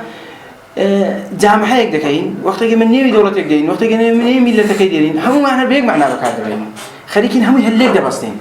بس فيش فرض أساسي مودرنيتا والليبراليزم وكو إيديولوجي مسلطة دولة مودرن هم يوبك دولة ملتها دولة تكلم ملتها تشكيلها وأجل لو جاب الآخر خورد فرنج فلان قام في سعرك إيش قابليتي وهيك بتوته برأساس إيدي بيشرفتوا أزادي فردي ده بيودو أوان كهيك بويك بيه بيب قال كم كان منتقدي أو شيء ده منتقد هواي نزل بردازاني ونقوى تاريخي فلسفي سياسي غرب الوزمينية كجامعية دست فرس كراها حتى دل دوري قرون يستعجع أو قضية معنا ديجرين توتاي ونعنش جامعة دل أبو الشيوية كإما فرس ما كردوا يقدسنيا ليه ودي هود جوريز ليه داتو بقرن 19 وفلسفة كان ليه دا إشارة بيدا كانت لو إشارة ما فكر مثلا لما تزينيه وبيدادر من الآخر ده المداركة نشانة دم كملكال شوية قرار دقري وكمانا كتأثير لو قضية تأثيران سر قضية أنا ككملكا بخشي باسانك بس كملكا حقوقي جمعي وكويك اللي مبنى كان الليبراليزم قبول لقات أو زور مهمة لبروي هديك من خطوها الليبرالني وقت بعض حقوقي جمعية كي أول شوي فرق راية روش نعطي لشوي بو معناها كملكا خريك اللي صار خدك حركات دكات اللي صار هيلك حركات دكات كان زمان لإذا هاي جماعة جراي استفادة كات ولي هموي محتوبة خد مختاري واستقلالي فردية بس لير اللي شو قلت تشارلز تايلور قلت ما تايلور دفاع له حقوق جان شمول الإنسان دكات دفاع له حقوق خاصة فرنجيش دكات تفاوتك اللي قال كملكا اللي شو ده وقت تايلور فلسفة كي جامعة جراي كملكا فلسفة ليبرال لو إذا كملكا ده أو بوي لازمة إنسان بيوستي بفرهنگ هيا بوي كبأعزاري خود مختاري فردي بيا لكن لكاي ده هدف خود مختاري واستقلالي فردا لا تايلور ده هدف فرهنگي جمعية لكن لكا أبزاري تاوله فرهنگ دكات من دو هذه مسألة وباصي چون زور حساسة ولي كلية جماعة دلا كانوا تايلور بشوية ذاتي تاوله فرهنگ دكات مثلا فرهنگ أمريكي مثلا تحدك ذاتي ترى يعني أبزارني فرهنگ بخوي هدفه أبو معناه بتزوري كأعتى إذا كان خب كملكا اللي بيتوجهي بحث حقوقي أقليتها بوشيء بعض هذا اللي زنجي جهاني أول كتوابو إمبراطوري بريطانيا كتيجروخا حديك زول يقولوا والله أنا بيصحاب فلان في سار معنا وأفولي كده لدواء زنجي جهاني إنجليزي كت يتشوار ملاكش شو مكرا عرزي لبردست دابو كإمبراطوري كأفولي كده زول يقولوا والله أنا ببيسروي وبشوابي معنا لو جامعة ملل شكل دقيق بيش صاز مع ملل بابلين جامعة ملل كشكل دقيق اشتهايك ترى ذكرت ولي دواء دبينين أو مسألة إيجادك مثلا هتلر جنگ جهاني ببهاني وشروك الكبار عديك الألمان كان اللي يستان عقيان دخل ألماني وبعدين عقيان ولينوا بس ده ديتيان بخليك خشورك كنت معه مرزانة تيكل بيكل من سياسة بالاجتماع منتبه نبو لا سرو تيكل بيكل هي وهركس يكفي خوش بوس يستفاد لبحث أقليتك عندك وكيف كان ممكن يويني ده خو بلا مشكلة شيء كاحتمالي وشيء أو موجود به كشورك ديك بني باراسني مثلا نجادي خوي مثلا توزان محاورة جزي خوي هاو اجتماعي خوي لا الولايات كديك احتمالي أو مسألة أو واحد سنة أكثر خردقيبه جنبش اللغو تبعيز نجادي تبعيز نجادي لأمريكا مثلا شديد لسر تفكيك حساس من أو تفكيك لأمريكا مسألة إيجاد كلبو بيني تفكيك نجادي وأنا بو يزور كسنا لنا بعض التفكيك بتعبير كدرين ناسيوناليزمي راديكال ناسيوناليزمي كإفراطي كنزيبو بفاشيزم وسوسيال ناسيوناليزمي لكوتوا لزنج جهاني خلقي بو يبدمين كلبو كزورتين تعبيرك كلا ناسيوناليزم نكره أو ناسيوناليزم إفراطي أبو إحياء قومي در بين جروهاي مهاجر در الإيالات المتحدة لا أمريكا ديسان جنبش هاي قومي فعال ببونوا وأنا مسألة عندك لو جنبش قومي أنا هبودا أنا هيس كمثلا تون فدراليزم أمريكي أساسا كملكات الله بر أمم ناش خلق جير كعالتك أسطاني هبي وأصولا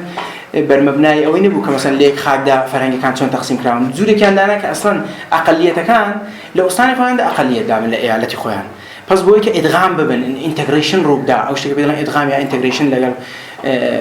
فرهنگي سري بوي كم اللي كان معتقد كفدراليزم أمريكي نتنا كم أجيب حقوق أقلية كان نكر ولا أمريكا بركو بقدر زربة زور شيء لداون لا بورتوريكو كان رابق لا بشكل زور يقلوا مهاجرانا بس أقليتها مليو جروهاي قومي ما كده وأقليتها قومي national minorities و ethnic groups الذي دي كملكها كأوانة تفاوت يعني اللي قال يجري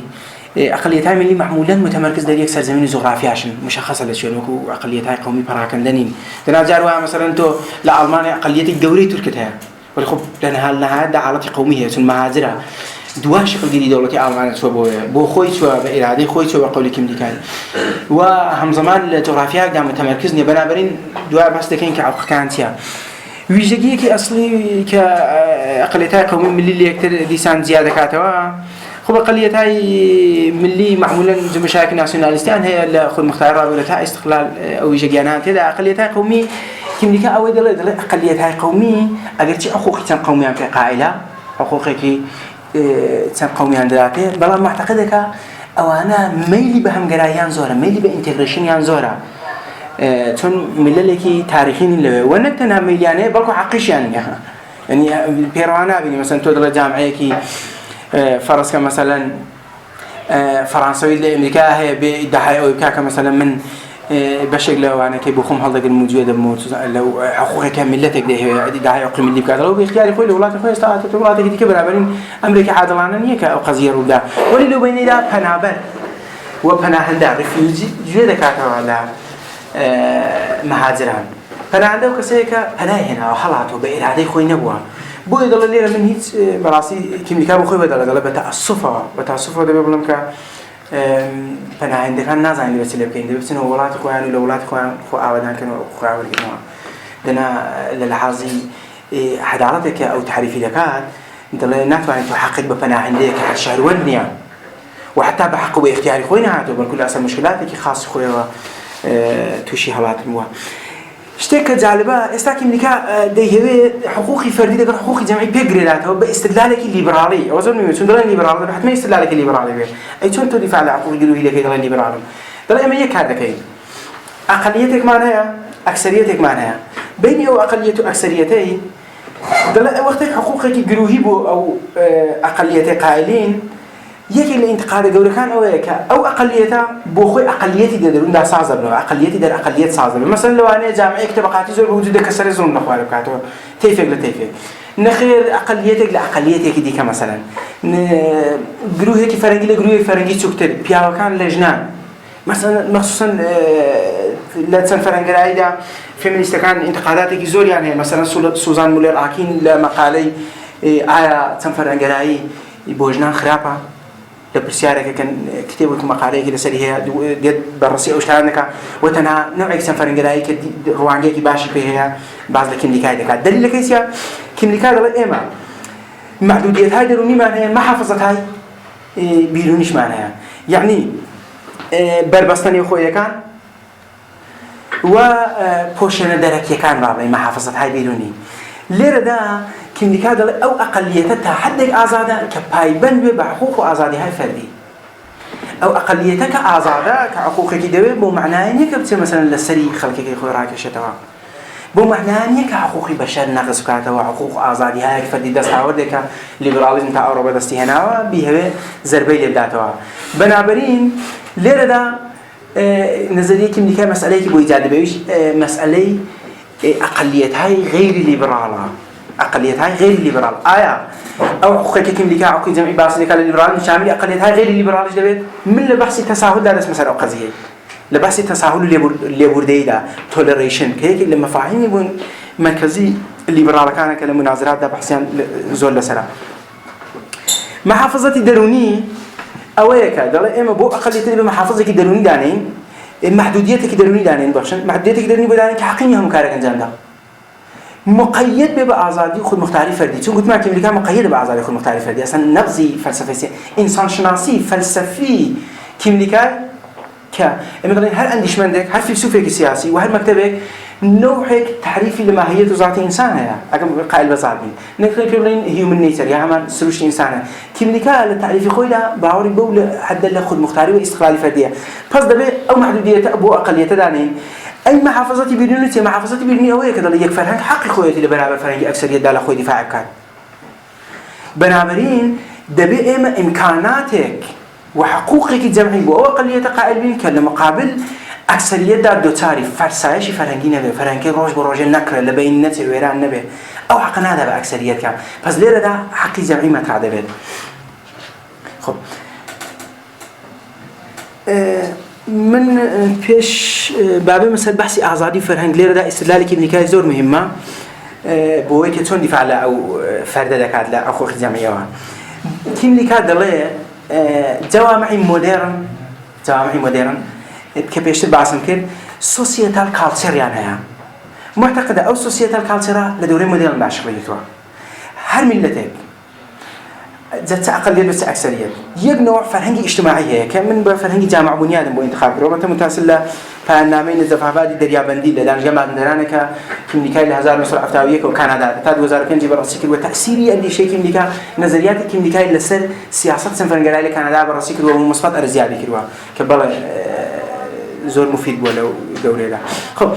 كملكا دله إما فرنجاي كي جامعة بنياد معناها يعني بنيان جامعة لسر فرنجانا راسها كاري أو فرنجانا تيا دله أو فرنجانا جزينة هاي قدام بإنسان جزينة هاي بو إنسان يعني option هاي بو إنسان بجارده بو إما دروس دكان كاري كي مهم تلي كأو فرنجانا كاتيا أويك أو جزينة بو إما محنا دار دكاوات هدار يعني دكان كوابو إنسان لفرنجي كي ناتوان لجزينة هاي إنسان لفرهنجي كذي كأعبر راحتي كلا جورجي وأجر بردست شيء به حتى إمكاناتكش ببدي بوي معناه بخشنيا ليه ده هذا اللي بوي كإما دفاع لخود مختاري واستقلالي فرد كهدف أصل الليبراليزم بو كين دبي أو بستر وزمينه بو فراهم كين يجوا كفرنكي ببارزين في عندنا vulnerable groups جروهاي عصيب بزيل أو عنك راح الخسارة عم بيدقا فقط بزولمي أوي كتحداريان كمان بنابراين أو خزم إيه ده أوي ببارزين بوسيلة بارزين أو زولمي مثل ذلك الليبرالية بوي كهر فردك وابسطة بفرهنجي خوي بدون أو فرهنجي جهان بوي محنا دهر نابت بس لا يحضر مع سكب لي نوع جهان زيستا ليرة ده يا من فيهم خوش الواجه استفادة كم ربطي بكم ديك هنيا جهان ملتها إنسان كدر جهانا در ملتي خوي در فرهنجي خوي در جهانا يعني أو توارتوبا جا أو توارتوبا كيملكا حرب خوي داينانه بركو دل استدلال ليبرال كان كاش استفادة دكاتوا بول من اللي رازو تحت تأثير رونالدو كينيا ومثلا حتى جوزيف رازو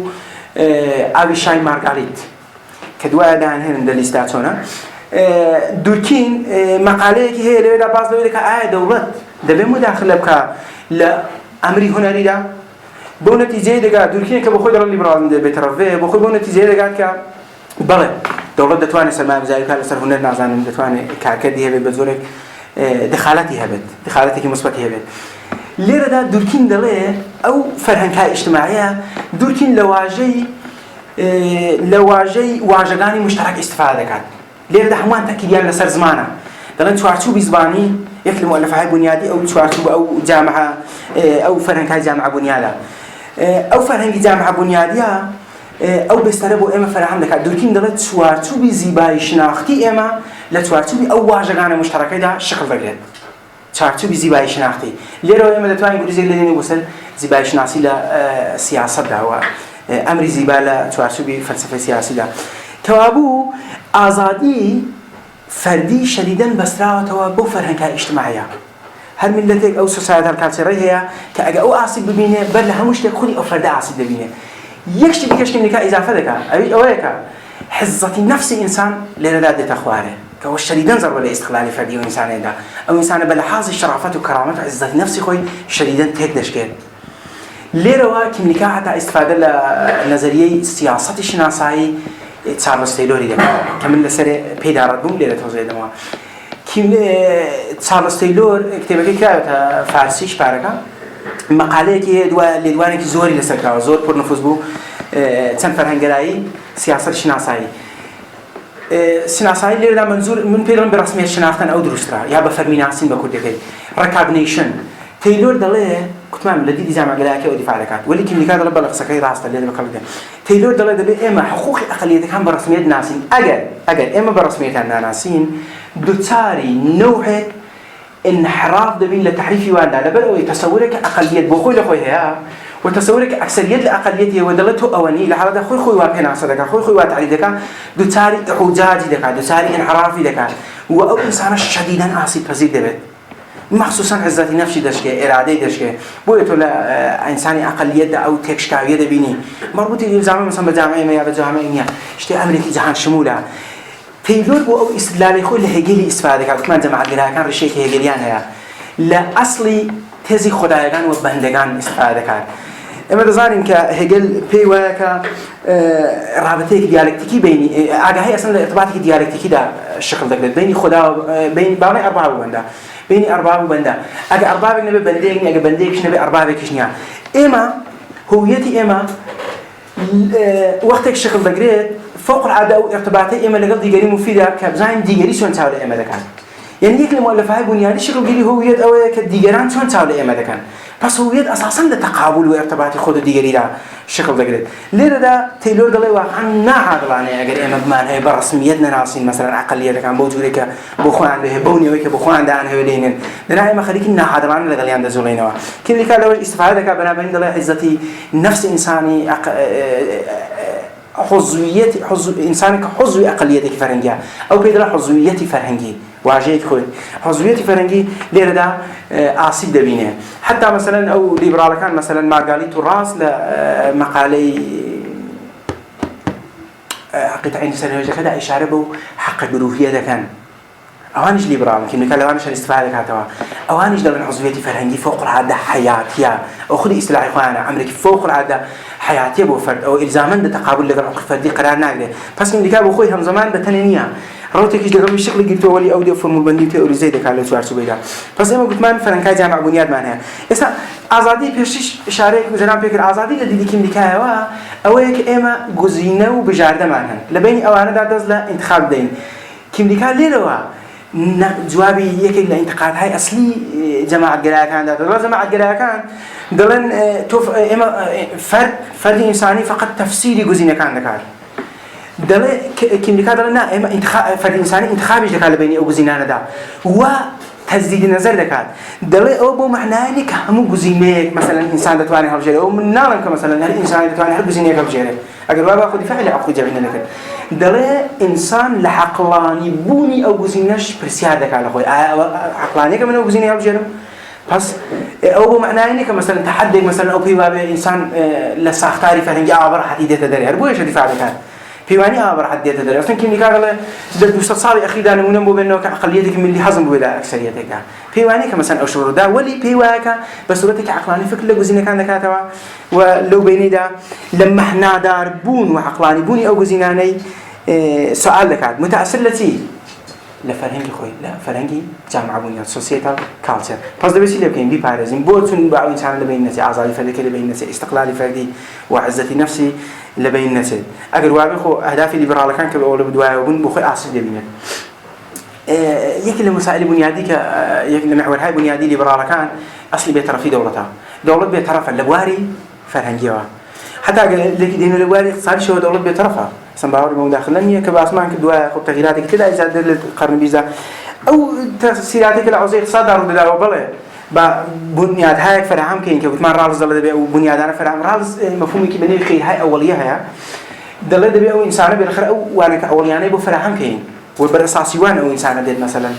دبي فرد كدوا دزنا انتخاب دار كم ذكر لو انتخاباني كرالز هاللي قلتون شو كم ذكر بخوي رالزيا تأثير رالزيا تفاوت كان شوية يقدر تفاوت كان يويا دل اللي رداك إما دمان هو بحث خير هاي أولية ذكر رالز ده بفرهنج بعنوان خيري أولية نزل بدين وزور مما بس وظيفة دولتك فرهنج وأقلية ببارزة محافظة اللي بكار بس خيرك أولية دبي ببارزة بنابراين كم ذكر واقعية دوية كدولة ناتوانه تاو ليه رزق ذك الليبرال كان مسألة بيجاد ذك الليبرال دولة ناتوانه بيترف بيت ريشة شهروندي مودرن إلزاما ليك هوية فرنجي خاص دائرة جامعية فرنجي ده دولة تو حتى كيونك بالآخر ده بزمانك مصيبة بزمانك بخويني بالآخر ده لبرتسمك لا حلائمك را لا توارتوبو معناها لا روجي تحتيلي لا تروجك تحتيلي مثلا لا حتى شيء كتولا عوز فرنجي ده لما فعل كي دبي بالخريجي كي عم جد الجامعة كتير فرنجي ده أجا جامعة كده بكون مثلا يقدروا ديك ملته وق جابوني أوكي إما دبي نستطيع بس تجي اجتماع اللي جابوني تشنده لسريع يكي قالوا تخبر أو جابوني أنا زعتنا نخير جابوني يك ملة يك دولتها يكي كشبه احتمال يزور أو بنيادة هم بس تجي اجتماعي ترى شغل ده كده ولا جامعة كتير فرنجي ده خب بنابوي احتمال يزيد الدنيا بقوله ده الملياري أصلاً ناتوان هذا ردوا معنا شكل ده لكتبي درباره الناشوناليتي همان مليار خب بس كيبليكا أصلي بيترفي ردك هاتوا people being neglect إصلاح إنجليزي كي أويا تشم بوشي حساب شده دلنا الليبرال كان خب آجان كبله خب بالآخر خلي كزماني انتخابك اللي بينهم زمان عنده ولي دلنا أو تشم بوشي حساب شده كار شده مفيدة بنفع أعمال هاي الليبرالية بنفع حقوق فردي فلان في سارة دل بوشي وهاتون ولد بينين أو جواب ما نور نقطوا بقول لكن نكاش شديد منتقدي بيترفي له زميلي ده دون نوع بيترفي لك جاك نوع بيترفي كانتقادك بوك جامعة كذا كان واحد عندك أبي جوابك ده عمود أصلا لأمري تاك وخرافة ده ليبراليزم دولتي بعورين ليبرال ديمقراطية كان غربي لأمري تاك وخرافة ده بيترفي يمكن نكاش أوكي ده بيترفي يعني إنسانك بالحاضر جهان بيني خويه دبي آزاد بكتشون فكر دكاتره ولي أوان ده نقول ذكري مثلا دولة دز لهندك شيء وارد مثلا اشتكي في باش نشتكي بالآخر نبي وهم بس تجي اجتماعي لبينته دليل جماعة جراكن كم اللي بيمسوا أغلهم أو زول زعل بدلنا نصطي هم بس تجي اجتماعي زول حتى تخوار إلى غرب الدنيا جديدة حتى كنت مكنتها منتقد كل أخلاق مدير محمود بعد أجر سؤال مثلا دل خليك التغيير بس زور الأخلاق إنسان ده كم ذيك هذا من قبول ما كمثلا سطعي لهم بس تجي اجتماعي حتى تخواره ولي مسألة أويك أو أنا أكثر درستوين ڕیشەی ئەوانە بڵین ڕیشەی بەلەحاظی مێتۆدۆلۆژی فەلسەفیەوە ڕیشەکان هەموو دەگەڕێتەوە سەر ئەرسطوی لە ئەخلاقی ئەرسطویدا ئیستیفادە دەکەن جەماعەتگەرایەکان دەڵێن لە دەورەی یونانی باستاندا ژن شارۆن نەبوو مەسەلەن بەردە شارۆن نەبوو بەربەرەکان شارۆن نەبوون دەما عدەیەکی کەم بەرابەری سەدێکی بەغلزەتێکی زۆر هەمبەستەکەی ئیجتیماعی جلی بوو دەڵێت تۆ ناتوانین لە دەورەی مۆدێرندا ئەو سەدە لە هەمبەستەکەی ئیجتیماعی بەسەم بە مەکینتایری دەڵێت تۆ ئەو سەدە لە هەمبەستەکەی ئیجتیماعی لە دنیای مۆدێرندا کە فەرق پێگەیوە واحد كسو يدعي حقوق خودك عن وعي أقل يشغل يتوجه حقوق خويده أو يك حقوق خويده حتى معلومين حقوق خوانده فناتوني أوسط على انتظار ثمن مثلا بلا ليبراليزم مثلا ديمقراطية غربية أو مسألة بوجود هنا وتون أوسط على هم بستجي بوجودنا واللي بالآخر أيش معتقد هذا بيسطع إلى هم بستجي موجود به بنابراين أيش منتقدي بطرفيه بو معناه بطرفين نسبة بفرهنجنا به دنا بطرفين نسبة بأمر تاكو خرابة دبي وجودي هبه أصلا فرهنجك بإنسانك دلالة تاكو خرابة بس دبي خد دبي مبنى كاني هبنا فر وقوي دسي مثلا من يكي كبير من لو شارع كسيت نداته قراراتك ده بسين موسعتك عزمانشك ذهني فرض دكين نفرك دنين دو شارع دلين كسيت بنفرشه فولشتي ده دستينه كان مثلا نفر فري بخوا فولشتي ده سنين دلين فش بكرة كامل عزايد تسوي هم كان هذا قد عنده فضل فرد مستقلة مثلا آزادي شان والأساس أو بنياناني تبو آزادي خير هاي أولية رازي بس ليه ده كم دكابي وهكذا بفرهم جزء خير هاي أولية به بس هنا صار بحثي جالب كدوا كنت ما بيشتغل بحثي كنت بحثي تساهل يا بكودي بيرلين ليبودي toleration للليبراليزم ده بحثي فوق العادة بنياني يعني. حتى تأوحد ذيك زارالز معتقدك الليبراليزم تساهل للليبراليزم ده أول بار لدواء أو جنجا مصرياني كالأوروبا رويدا ما زي مودرن كلاس دواء أو جنجانا جنجا شديد رويدا لدواء قرون وسطى لآخر كان عندك مودرن دولة مودرن شكلية دلا أو جنجا مصريانا آخر من ذلك تساهل بو ولا اللي برا كان هاتنسيان كتسند مهم بو أو تساهل اللي بديا هات الأوان بعض كان كش عمينا تساهل اللي بديا بعض كان بس ذلك كان كي زور شيء زور صعب ولي زور زالب وكا هنا عند بعض كان دي كذا كنت يعني كانت نفرق أعزاد تعود ذلك كذا أعزاد من دارا أوان هنا ده هم بعض كان ده تعود دم تأكيد لسر بحث التساهل كالليبراليزم ده مهمة كملكا مقاله لسر تساهل وبفارسي ترجمة كلامه كملكا دلهم مناظرة لبين الليبرال كان ده هيا ديبيتك حدك الليبرال كان دلهم أولوية دين بالتساهل بل يبردي عندك جلنا باخذ مختاري فردي تعرف ما وقت بحث خذ مختاري كم خذ مختاري فردية للليبراليزم individual autonomy أو خذ مختاري فردية بحثي لسر عندك دلنا أولوية دين بالتساهل عندك دلنا خذ مختاري فردي تساهل يعني من تاكن جمعات شو مثلا فردك كقبول كم كملكا ديت دز لشتك جال ده أيجوا دل للدوري العثماني ده لإمبراطور العثماني ده سيستم كبني ملة سيستم هذا في كيف يقول ملة سيستم دل ملة سيستم ده سيستم ملة ده لإمبراطور العثماني ده نوع كيل تساهل هو كمبني بر حقوق الجروهي بوا هاو ده قريت رشاعي حقوق الجروهي بمينة توي بهذا سوري شبه سند دفاع القضية كان دل يهودية كان مثلا أرمنيا كان مسلمان كان ومثلا بحث يوناني كان وأنا كان دل أوانا ثم بعد خراج عند دايدي بعد خراج خوان ولي أين هاي خوان كيا ذاك الوانا وكمسلمان كان بس مثلا يهودي أو مسيحي ده بفعل فساد دل أول شيء ولا تساهلات سبوا تساهلكوا بالمبنى حقوق جروهي بس دو موديل اللي ندرس زبان يكيان موديلي رازي كبحثي دكان موديلي رازي بالأساسي حقوقي بالأساسي أوتونومي فردية خد مختاري فردية تساهل بين أفراد وإذا لنا عكسنا تلك الشيء تساهل بين جروها كانش جروهش ده بيكون تساهل يعني بينك فقط أفراد ولكن كذا دل من بو معناه إنك دفاع أو ملة سيستم الإمبراطور العثماني كان تقول لي بدا تقول مثلا كشكي يهودي حقوق فردي خوي بيشركة برأساس أصولك المصابي هي بزوري شهروندك خوي كيهودية مثلا باربينك دل اللي ده أوتونومي فردي استراتيجية سؤال دل منه قبول مية ولكن هي فقط بحث لويكم كإلزاما أو كرالز له حلوانية كمثلا تساهل إلزاما فقط لدنيا غرب فقط الليبرال كان ده وفقط إيش فردي بويد دل إما موديلك أخو جرويش معناها ليه تغييراتك زارالز لنظرية أول بنظرية دومي ديدات شون ليبراليزم سياسي كانوا دوسي وكي أحتوي بو كم لك رالز للليبراليزم يتزامحوا كذا اللي هم عوزك عند هذا الليبراليزم فلسطين ده الليبراليزم سياسي ولا بحث إنسان شو أصلا فقط بس شهروان بعد ذكاء شهروان دي آزاد وبرابر معتقد كمثلا يوم ناقين هم جاك شهروان ناتوان لسرزوش بتوافق بل أساسي أو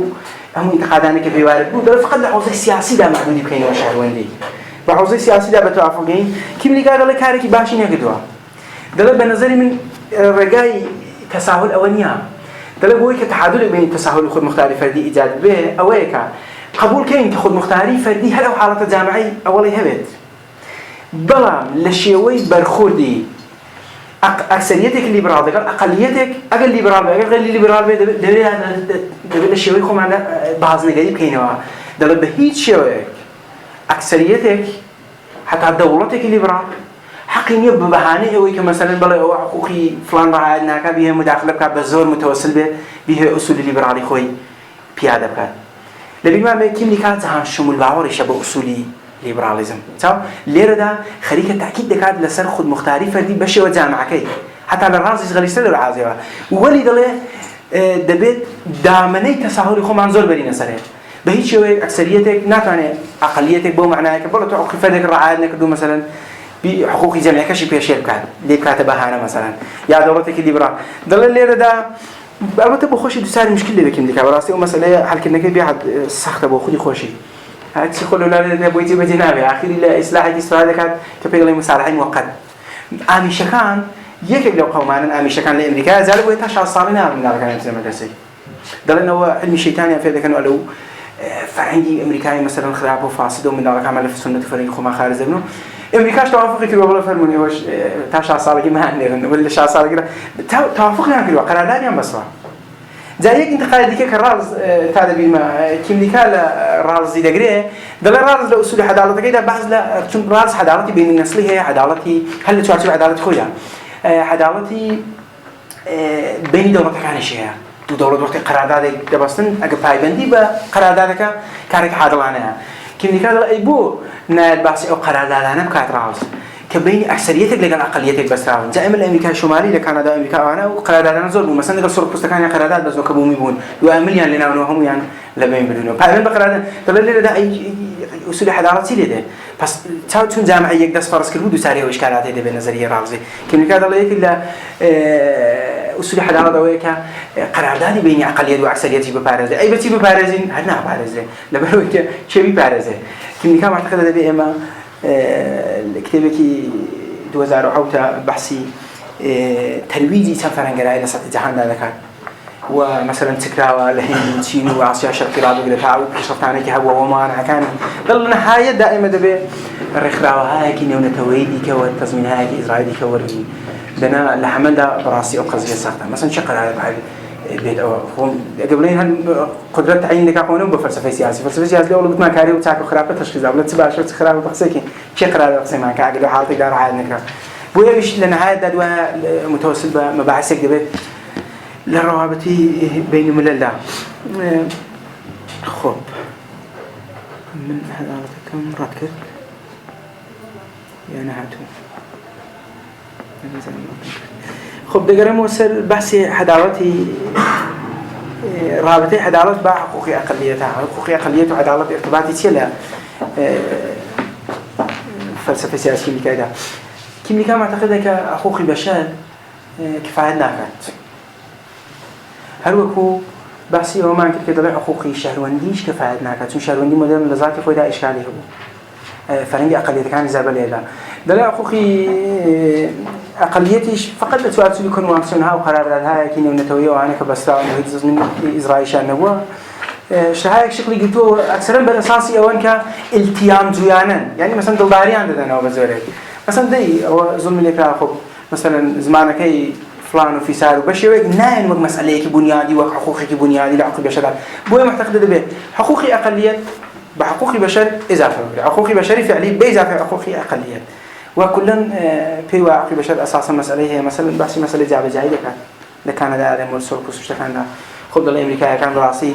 جاب جاي داخلي للعزاء قبل من الأخوش كانين يأخو معذرين قبل الباسورد ده كابلا لي راتوا زميني صور كوستي بدأت يوم داجي كدو لما توصل زميني تاريخي أمام وقالوا معنا في واقع عدالة قومي فرهنجي ethno cultural justice أو دستواجه خواتي ethno cultural justice بس قال أو يكبر بند بعدالتي كيميكاي بعدالتي رازي دليل أوش بعدالتي رازي إضافة بكريت وبحقوق بشر إضافة بس حقوق بشر سنتية يعني وكذا يستهوا ده بأقي قلت بيه إضافة بكريت دليل هم إلزامية هم مشروعة هم أخلاقية هم غير قابل استناد شو ولا هم من كذا دليل رجعي كمان بالدنيا خب من ليروا دسمو سرباسي خب بيترف مانك تساهل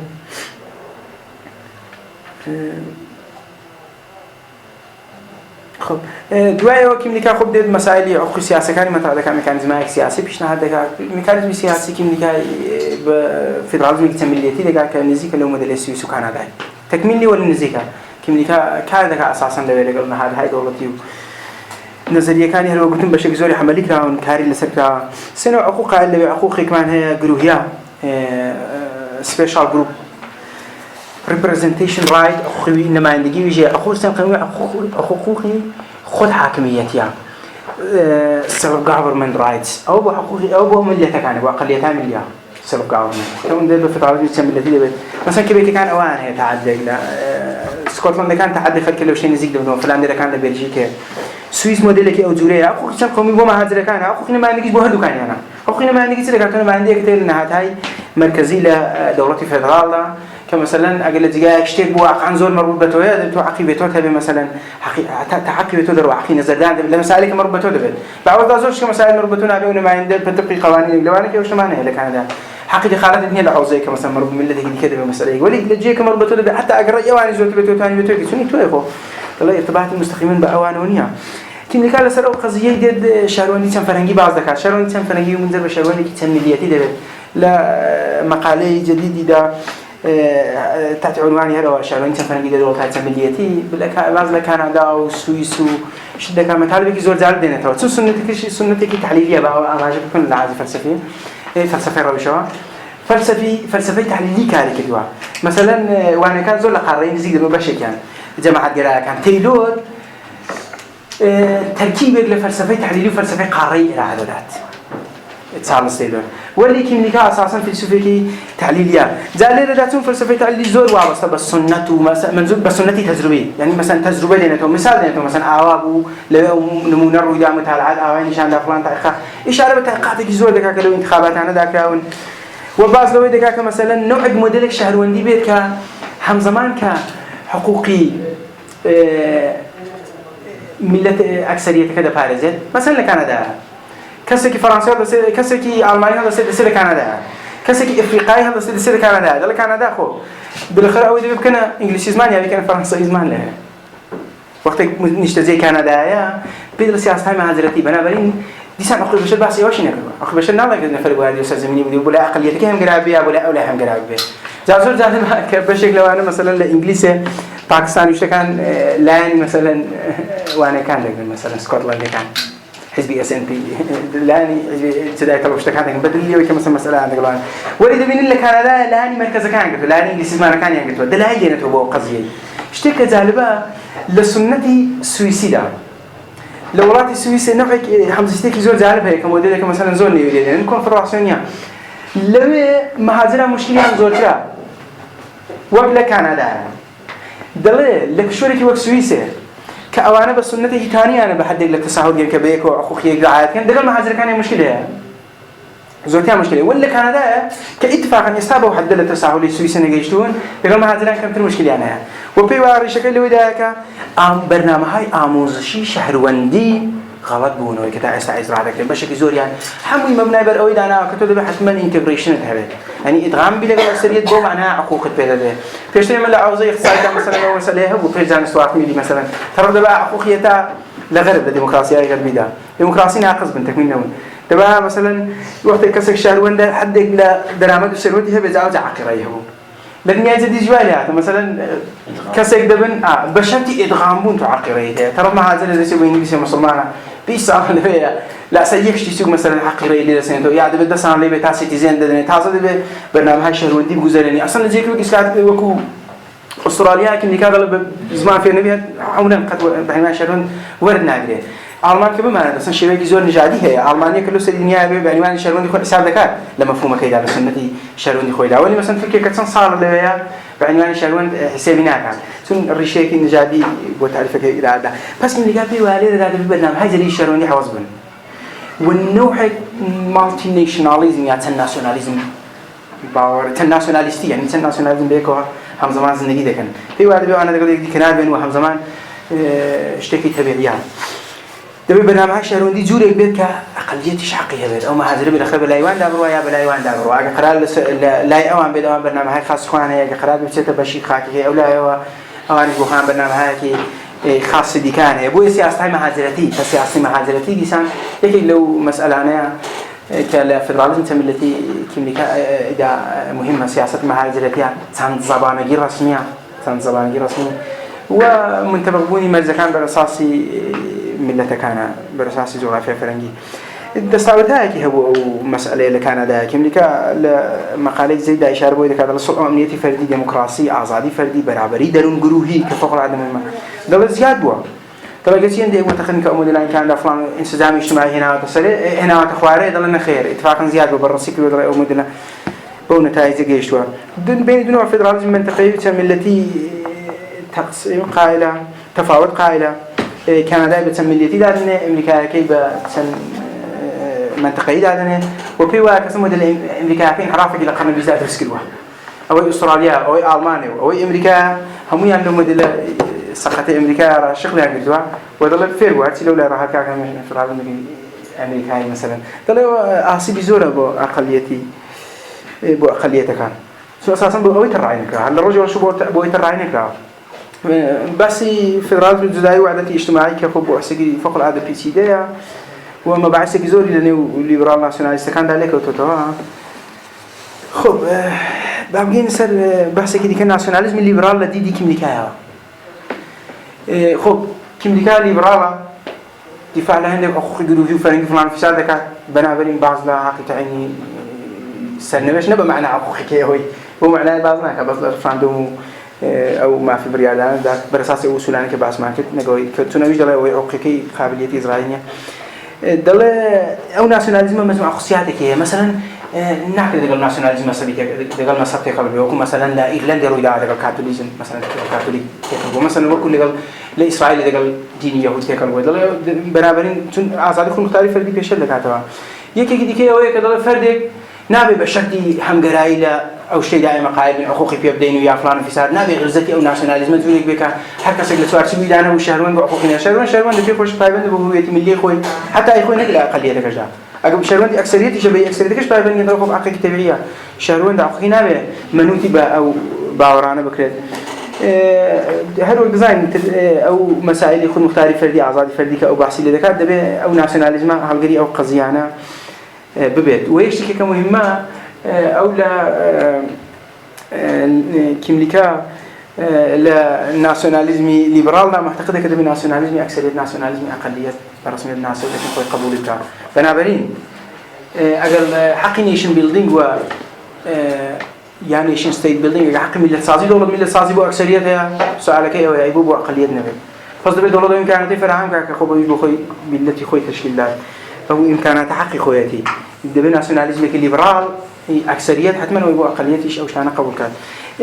من دي مسألة انتقاد كانوا بحث كان توابع كانوا يعني نسأل السؤال جواب كان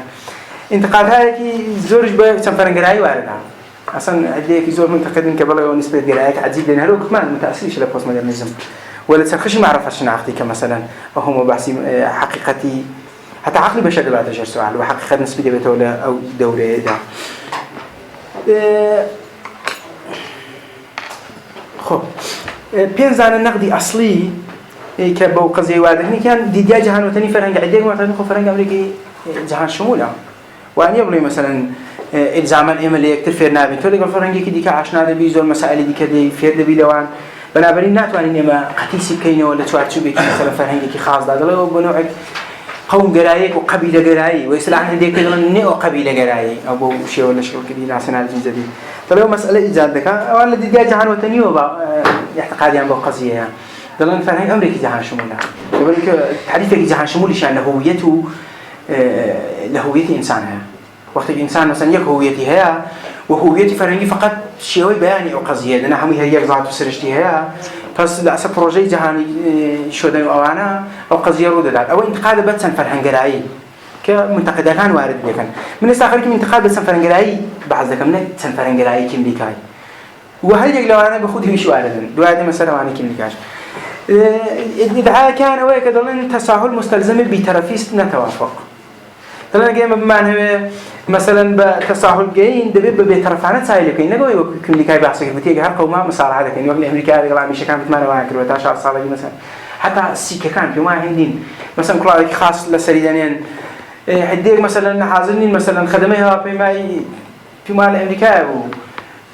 خانمي كشيك بو مثلا لو خامانه حاضرين بو مثلا كل كان يويل السريكا كل هاك يكون مثلا السريكا يا خانمي يا فيهم أنا مثلا يا جماعة يا فيهم مثلا دل ليردا إما ده بيخو بتساهل ما نبت وجيمو بس تري فرام كين كان هم قرايش يزور تتعزى واللي بهالحال لو نفرها دكتور تخفيفي لو دابني ليردا توافق خير كمان مسارعين مؤقتة لقلنا كين أو أنا قلنا ناخد وناك توافق إلى سكيد ده بيترفي بالنسبة للقضية يمكن لو سياسة اللي ترفيق مثلا نوني هي فرنسا كواحد وأبي نداء تبغى معنا فرنسا دي مثلا أو سكسة دي بريطانيا أنا كإجابة النسري كنو إجابة النسري برهان نقدر نمارس عندك إنه هراء كزورينها مثلا بيخو بارك لا يمكن متفكرين بعد زصيت مثلا قالها بيكو بارك يا بيخو بارك أصلا شيء بدنا مثلا نقد ذكاء وليردا إما دبنين لا سنتي تفكري سنتي هويتي ملي فرنساوي ده خليك بزيد ياخذ مختاري فردي زوجته تون دركي فرنساوي كان لهويتي مليان او ابوشي او شكل قلتوها لعل بفهم بيتر ليبرالي يكي ديك انحراف السياسات توزيع مجدده برامبري في السبك مع عصر الانجليزيه كشديدا منتقد سان فرهنج الايام لدو وزاريه دار تبي كبرز اشتاء تدري لو دا خب فصلك هكي ملكا تربوي ترى كلها داخل في فرنسا لو دا ضل سياسه توزيع اما وقتك بحث سياسة توزيع مع الجارات زينا عدالة توزيع هذا بدي بخرجت الإخوان أبو سر أبو خواري بخش بكريتها رابط نوزيك الليبرتارياني يعني باورين آزادي باورن اللي مثلا وك هايك أو أنا كني أو ليبرال يعني ليبراليزم عارف ذكرين كم نكال قلوانية كنت معنا قراب زوانة أنا معتقد أنها ماليات إيش تزيع واللي خبنا كم نكال لو عوي رابط الدروسة دبي توزيع متزدد هذا برام بريد الله أوا كمشكلة توزيع ده إزادة كذا لبرو كيما بين السشكافي طبقاتي كاب كين بو عدالة خليك نورسو شكافي فنيجي كوتين بو عدالة ليرة لا بخوي أما أقليتك ما نقول كده ولا خدي أقليتك كده إنسان شكافي أي كدي كبو جتها تون دغدغة وأولوية أصلي بوتفرحان مثلا بزجاج اختصار ليرة ده أو انتقادي وارد دكاتره إرادي برابري تلبيها بم بحث لو برابري تلبيه كم دوركين رونالد دوركين معتقدك أصولاً تواوي النظرية هاي سياسي ليبرال بتعب القرن بيستون ده بيجيك خالص رك كان يبرابري طلبية تساوي طلبية خو بدحاجة جوري ولي هو بتحاجة متعدكات أي سنو أي أعضاء أي حدالة ديرلاتيا حدالة برابرية در أعضادية فصدي سنة مخرجة باور ما با برابري هي عدالة كمان برابرية در أعضادي هاي رمز شرعي تحديد كان بوي اللي ده نوع لحدالة توليد دبي كبير لين حدالتي برابري طلبانا كم ذيك بخوي إشارة ذيك تحت تأثير أو قضية ومثالا للإنكار حدالتي برابري طلبانا متأثرة لبرابري طلبية تصادفي أكسيدنتال ليرة ده بش دليل فرسي مثلا نفرق فلذ لدايق ده آية بانتخابي خوي لدايق هو نعم بس برابرية كحدالة اختيار جرانة إنسان فقط بوشتك مسؤولك بخوي انتخابي ذكر بوش أنا مسؤول نك بخوي انتخابي ناك نفرق وبخوي في خوشنا بفلزي لدايق ولا بفلزي لدايق وبرابرين حاضرانة بديدي رازية وبديدي دوركينيو وبديدي كملكها كهم جامعة حزينة كيدات لبروك جامعة بيوستي بوصات هلا هم بصيها أصلا أمريكا حاضرانة حدالة بمصابيه إنصافك ومنصفانة مسائل كين في وارد أو فرانكا كم لكاد تسلكات أو يحضر قد ثم تأصل لوانا حلي تقرب وصل فرهان ترى خونا فرق بخو انتخابنا كانت فرنجي كي بدنيا أو أقلية بو كهيا لبدا دل بنابين دب جامعة هم هزينة كيدات بنابرين تبي دولة أكثرية أنا هارزجاري لو قصيدة أو حدالتك برابري طلبانية تعال ريشة حدالتك دي سنتين توصل ريشيكي رالزو دوكيني خو إما بصورة اختياري دل انتخابنا كاين لسفرنج دابل نيابي بصورة تصادفي لفرنج دابل نيابي بنابري حضارتي برابري طلباني تصادفي شمولي أو قضية دبل مشكلة دروني أقلية هاي آسف كثير هوني كنت من أقليتك دروني أقليتك دا ديسان خليك ظلم دكاته هو أو ترخب بصورة جزور بيو بعد ديك ما تعتقد إنك خوب جاي مع أقلية دين أو أقلية بخو أقلية دين لا صاز درته دبل بلبشو هل أو بيترفي لهم مباشرة بنابرين حتى أعزادي فدي بيش اللبت ولي خوب كيملكا أبو أو قضية كتمان محدوديتي دروني قائلة محدوديتي دروني قائلة تعود جايك مثلا طرف ليبرال بفرنجك مشكلة لو جايك غير ليبرالة مسارعين مؤقتة الله تنازعني واقعا تاخذي كيملكا جاء مسارعة مؤقتة ما إذا كان شوين كان كني ومرزانة بخوي مسألة زورة وإيش بين كيملكا بخو شيء ضلع من كذي وين كم مثلا بلاها مشتكى عدم ضلع مش مشتكى عن معلمون ولي ده مثلا بيستروى زمينية فراهم كم بويك أو مسألة أنا ببحث داندرين نقوي كمثلا كسب بهانة كمثلا فلان عقل أو راح هناك عندك مسألة كبيسي دتو مشكلاتك زورت تدرسكن أو بينز انتقادنا بون دواء انتقادها كب تنفرنجراي كم ديكاجي داون حبت لو زورت من سائم كلوا مثلا شو كيام كمان يكي الانتقاد كان أويا تعرف كم ديكاله فرهن جونجا وسياسي شا فرهن تيا فرهن هاد مجموعة خلق يكون كيام هذا يعني قوم من يعول سقاك خو أهل جاون كبت مع زبان مشترك وتاريخ وفلان في ساجانا لازم زمين دا مشترك لازم زمين دا متمركز وقبل شكل دولة مديرناتو دي دلنا فرهنجة خو تعرف كي سياسية الزمان مثلا فرهنجة وين فرهنجة تانية بحاجة كي ديكي هبيد أو فرهنج معادل لقى قوم لقى ملة خدي واجه ملة واجه في السياسة خدي واجه ملة أنا بين وقت الانتقال كان إن جالين جونجي شا تعريفي لفرهنج زاروا مثلا أو فرهنجا بعنوان فرهنج استفادة كذلوا بعنوان ملة استفادة كذلوا بعنوان قوم زلوا بعنوان الجامعة وحتى زلوا بعنوان مثلا دولتك مثلا فرهنج بعنوان مو أنا زي قولكان في ذكر انتقاد بدفاع الليبرالي كيف لك أسع حقوقي جروهي طلعن مثلا لا آدم يكيك معتقدك كيملكا إمبرياليستيك ليبرالا لبروك أخذ جروي فقط وكسان قائلك ليبرال طلع جزء من الفرد كان يقول كذا أخيا مدني مثلا طلعوا أمان توسع ليبراليزم كيملكا ممكن ينك ليبرال توسع ده ولي قلت ما لسنا لسه تساوي المشكلة هي بنابن دمن كيملكا إمبرياليستيك ليبرال فقط أخذ ده بجروه ليبرالا كان انتقادك ديك أول مثلا كسان يقول تاريخ مدود وأنا تاريخ مدود لأستاذ كي برجستي كم فرنجرايا هلا نبغوش مسلمان اللي سرق قضية مسلمان كان لإنجليز وألمان ونزول كذا كفرنسا معتقدك خب دفاع لجروهاي غير ليبرال توجهناك كملكا لجروهاي غير مذهبي يعني جروهاي غير ليبرال جاء جروهاي رنج مذهبي ورنج غير مذهبي حبيبي ولي ليبرال نبه ليرد أو انتقاده وارده يكيك منتقدان ناو كم نبين اللي دانش جاي يلا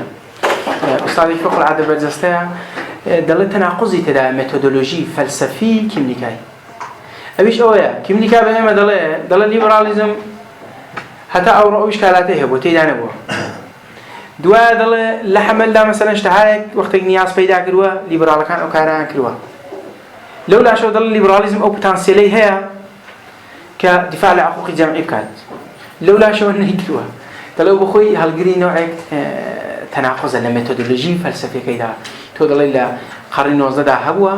مثلا دوان نماوا بلام دواني كيدا بيت لحمل جدالي كم مثلا كان دا أنا قبول يعني كروا دلي هو متأصل لي هاي ليبرالي هو دلو بخوي نوع التناقض تدا مسألة كديك هاي البته ناكرب نزل زور انتقابي ويكيم لك نظرية كيملكاي موقعية من ده زمين من ده اللي بيسترك خاص كندا هسا وخش من كل يوقظين يعني من لا بيسترك دلتو نافع يعني كندا بيجوا نسبة بمسألة أخوك أقلية كبين كبك كانوا شصل بيقولوا أقلية دي كذي اللي صرف فستك شصل بيقولوا دلتو هلو جامعي بيجي بمعنى كناسيونال جو كبك كندا يتسند بريدان واحدة احتمال يجاوا نوعان يجار زورا هل استاش كي مقصدك كاين مشكلة زورا شاهد ما هستفينا كاين دل تنافع لو جنجيدا بجو حساسنا بيو قضية فكرة بسنتي أو قضية أنا رأيت فاغنا الرجل أو قضية شو وكأوهات وبيجي أو مسائل كده دل خب هو متأصل زمني كان لا بدل دي جهة هاي كان ناخوا حتى مثلا من برنامجكم تيزك بو تاوم لذكر إنجليزي أو للسويسي نصرابو مثلا بحث السويسي كتبو كمثلا كملكا أقدين نموني السويسي بعنوان فرال نسمي للدين تقول لهذا السويس أصلا شكل جديد كيف بالحاز الجامعة الشناختی تاريخي وكونتكست بيستهلك خاصة أو شكل جديد إن كان شكل جديد أو مثلا لكندا زي كذا عبارة راحتيا موجود نيا استدلالك زوري شارع في ذا كان دلهم كملكا قلت من دل خوب كسك مهاجرة أخو كيف فلانة حقوقي كم إذا تبى مهاجرة كان بالنسبة لأقلية هاي اللي كبر قوم كان دل بوي أو حقوقي كم بيدين ثم بخيل ولات خويا صارت تولات كذا خو مشكلة خاصة نوا فأنا عندنا مهاجر جال بنا مهاجر خوب اشتياق خويا تقول انتخابي كده حقوقي كذا تلو تأو خايز ماني جوا شارع شبيركين ولي دلنا كخو نابتي وقت الشهر وندا قطعنا بيجوكي أوديك بو أقليتك مثلا اللي تاريخ اللي يقعد ولا بو يقعدني كم اللي كان لو باختياري خوي هاتو همان عدالتي اختيار جراني ليبرالي كذلك مسؤولي بو انتخابه كذيك بنا من دلنا ودولته وقعنا فرصة أو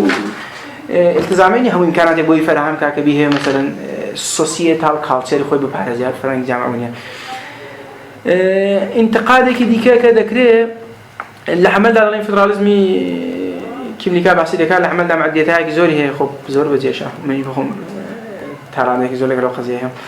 انتقاد المنزلي الشهر وندي بس حاكميتي مو فيه هارتي أجيش معنا كم إلا نديج من 2011 وانا يازده مقالة كان ده عدله كلا أو منزلك بس حاكميتي شهر وندي بس حاكميتي بحثك جديدة كمعتقد بس تقسيم حاكمية شخو أو جولي بودون في معنى دراسة تقسيم بزيرة ولا خدنا لو شرائطك مثلا خليك الإسكاتلند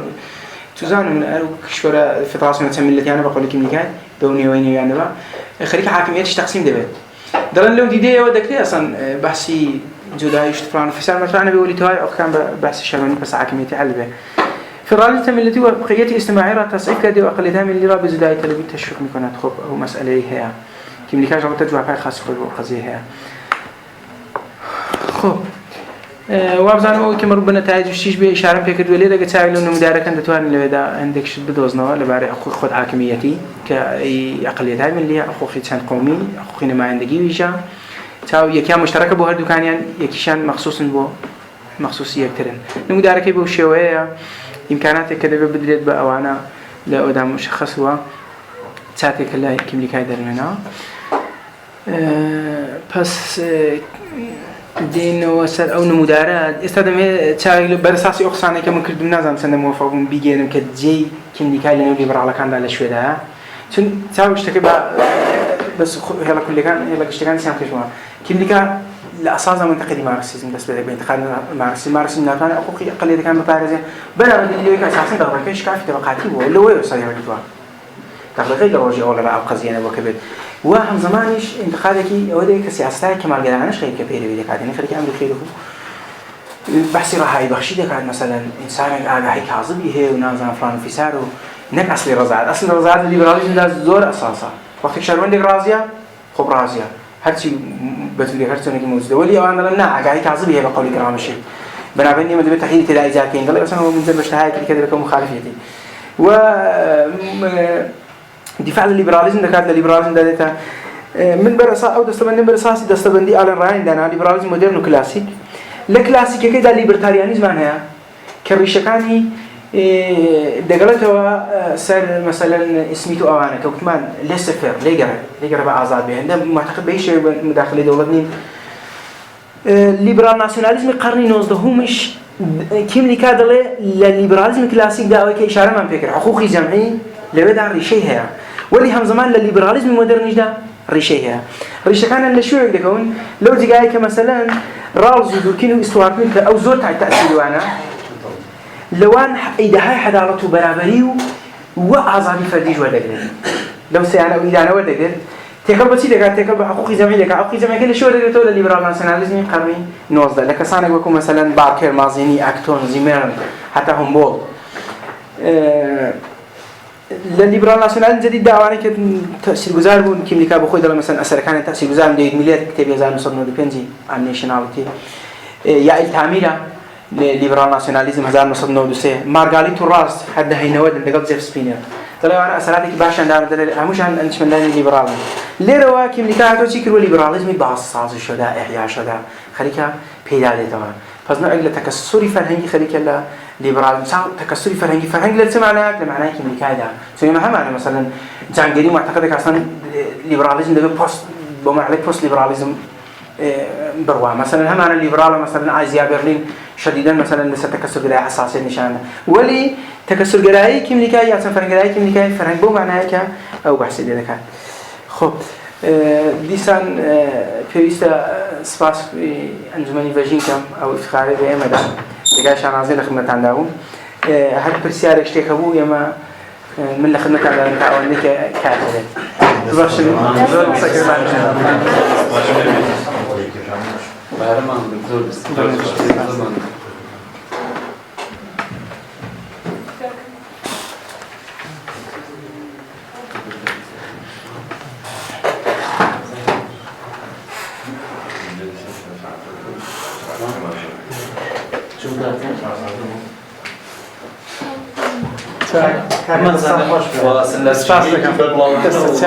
ايوه خوش بي وهذا مثلا مطلبكم قاعد بزور بربلان نكرد به مرسا يمكن كمثلا اقعد مع مستقيم كيمليكا خو كيمليكا خو الحوار بنوته بالاخر ريشه كان اذا شويه دان شلون شكل قلتوها فلسفي يمكن بوجوده بدي تحليليه ومثلا مفاهيم كان زي بخم ناخذ الدنيا بحث لسلا كاري زور ده هم في مكاني مناقشان لسلا زي كاري يجار زوره مثلا ولي بهرعال بيستم نقاك كل تعديل على دم كده مش جاي بيتمشى معصية خواهي يبدو أن نكتب وقت هل سؤال بيشاهد وهي انتقادكنا يرفع أبوه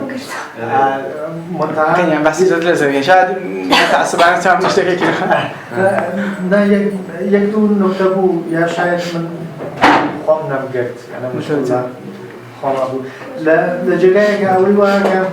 لديك ليبرالية وليبرالية ناسيونال جه كحقوق كجمعية ولا زيست قاعدي خوي لا زيست بومي كفراني خوي دعوة بريد راح نفي لو ديدقاو أم لا أقلية دفاعك أمانة منتهى لجيك كشرط هكذا أو بحث مصالحة مؤقتة يعني آية أم تمايسي اعتماد سازي لنا وجمعيتي أقليتها كاد إدغام أبن يانا نعم أصلاً معتقد بإدغام نية دلله للدوسات صار أخي ده أصلاً دوري مدير ده محدود مورد مقطع الشرائط خاص ده أقلية مدينة وقت ده أكثر ده أصلاً ده غير إدغام نية دلله تنابع إدغام به كم اللي قال الله زال نصد إنه دبينجي مثلاً النرويج لا يسكت السعودية جوبت الدولة الليبرال ديمقراط معنا هم يقلوا أصولي كمثلاً وقع أعزاري برابر وعدالة وعندلين هذا كان إزغارك بنابري مثلاً لنا هات جارك بيجيبور عايدة ده مسألة لسه إدغام كنيا مسألة بي لسه بيج بوردي ليبراليزم زاني من شونج لديجاي تحليل بحث كم بحث كي ماهوية لديجاي تحليل زمانه أجر تو يجي فعلاً مثلاً لفلانة جماعة لين دورين تاقيناك ماوي قال يمكن تاشان صليبة من الله بس أقلية غير الليبرالية تو بعض ذكي شنو يقول أقلية الليبرالية أصلا مشكلة يعني هيش مشكلة بس أقلية غير الليبرالية كيمليكا ليبرالة جهان شمول باورشة معتقدك أجر مصالحيك مؤقت بكرة لو موردان ده زمينك مناسب وجفتجو اعتماد سازي بوجود ده ولا نهاية ده أو بيوايا ديزاين تونو بيني إجبارا ده لو يباشرك مثلا بتيجي بزور مثلا أوش نعم بتعمل تي ولي أجر زميني بفراهم كي أو بيوايا بالأساس إنسان شناسي فلسفي كيميكاي أخير هذا الليبراليزم لا مش مزبوط سأوية بس أم بوكوشتكي غير قابلية غير اعتمادي بالليبراليزم هي هذا شيء هو اعتماد بكر اعتماد سازي بكن أو كونه ما هو فرصة يعني ولي ولا إنتاكتي سياسيات فلسفي سياسي وأنا قبل مثلا رفع عليك سياسي نشان أبو خوي ويدله ده زمينه وبيشترك فرعهم ده يوم قلت مان چون كيميكا لقل جامعة قراءة مش اللي قل سبوا يقول إنسان قدرتي تعال أزور منبع قدرتي تجديد نظر در سنتها هي ولا بي أو حقها بوفرد بدري كل السنتها خوي ده إمكانية تجديد نظري هي بتواني أصلا بشر لفرنجي خوي ولا إيري ده بارزم إيري نا بارزم إيري بكم كم ده برابري كم نكابي وها إنسان شناسی فلسفی که داشتن باوری به خود مختاری فردیه هو إنسان خردی أو هي كلنا هذا بالأساس أو أصوله كدروا فرهنگ فقط زبانی بیانی أو قضیه که دیگه دیدی به فرهنگ ذاتی أبزارية لأن هذا دنیا بس مثلی فرالیسم دروا ولی دمتود ده مشكلة حال محافظة بمدينة كان زميتين يعني أصول جرايك أصولي قبولها فيهم قول عن أصول قبولها اسمع فيهم قلت كنت باسي يوم كنت مدلل إنسان إمبرياليست أكيد ليبرال أو عندما مثلا أو انتقاد الجوال من إيش فيهم أو انتقاد الدجاج كي جديد الدجاج جديد هو أريه واقعا دركي مثلا هندق مسائل فنان كاول تمدن عاي مختلف ده متفاوتة ولي تاكنجي أو قضية بردوام من نظام يمكن نقام أعتقد كجهاني شدن نيتواني أو فرهنجان مثلا بو معنى كذا لن لبين بريت وفلان وفي سار بل هو فرهنجان معتقد فعلا تداوم يعني وقت التداوم يعني بس وإنسان نيازي بهن إنسان نيازي بوانا هي أمريكي أولي وخيرك أولي كوب ده بوجود يعني ببوي كفردي بتوانا سن أمريكي بدو خوب لك تشخيص ده بوجود يعني هبل ولي بيوا أجر رجعي آزادي وهن زور باش لو كفشاري وبين بنابراين بعرف بمصالحة مؤقتة بنظري من أول كيميكاش بالآخر خطوط قاعدة تبي زورت الكاري اللي سلبك ليك بزانين خطوط كانت تسمع يعني هتاعت شوية تساهل أو ده التساهل ده بستد دين لو كا مثلا رازق باسي لك واللي بالآخر مرسات تساهل هتاعت شوية ما قبوا خشنا على المعدودية هاي دروني معنا أو معدودية درونية أي بقول مول مش كان داخل كرعاد ناكل واللي خب أوانا الزجاج دلنا كوقتك أقليتك هنا مقاومة دك هذا برابر أو تعريفك بخول أعزادي فردي هي ومعديل وأعزادي فردي إيجاد دكا تا أو حد ديك مثلا كتب بتي بزور هزينة بيوارد كي بزور هزينة كي زور تلو إسلام بيوارد ده بيبو فردي دقتين أقليتي خليك أعزادي فردي تاككاني خوي عزويت خوي بيشل لك واه تملكات لا كتب بتي بزور تي إسلامي كي هزينة كي زور تلو أو هزينة كي إسلام بيوارد يعني بيني بدو بترعب أفرين بو إذا المصالحة مؤقت باشتى إما دتواني لطريقي والنمونة كي زاري بيجي أنتوا أربعة مثلا نمونة فنلندا كان لبلجيكا اللي أنتوا دلوقتي ناسيونال الفنلندي لبلجيكا سري هذا سطع الليبرالي لأنه عنا سوسري دلوقتي هو الزمن وانيك هميش أقليتك استعود زوريا دواء شرعة بمنتوا بس تجيب بس توسعي اجتماعية عن توسعي اجتماعي بس أول كذا خدتيها يعني كمثلا دلوقتي توسعي بيداكر أو فرقراية أوتوماتيكا أو خد مختاري فرقية بنوعك بوجود نمونة دينتوا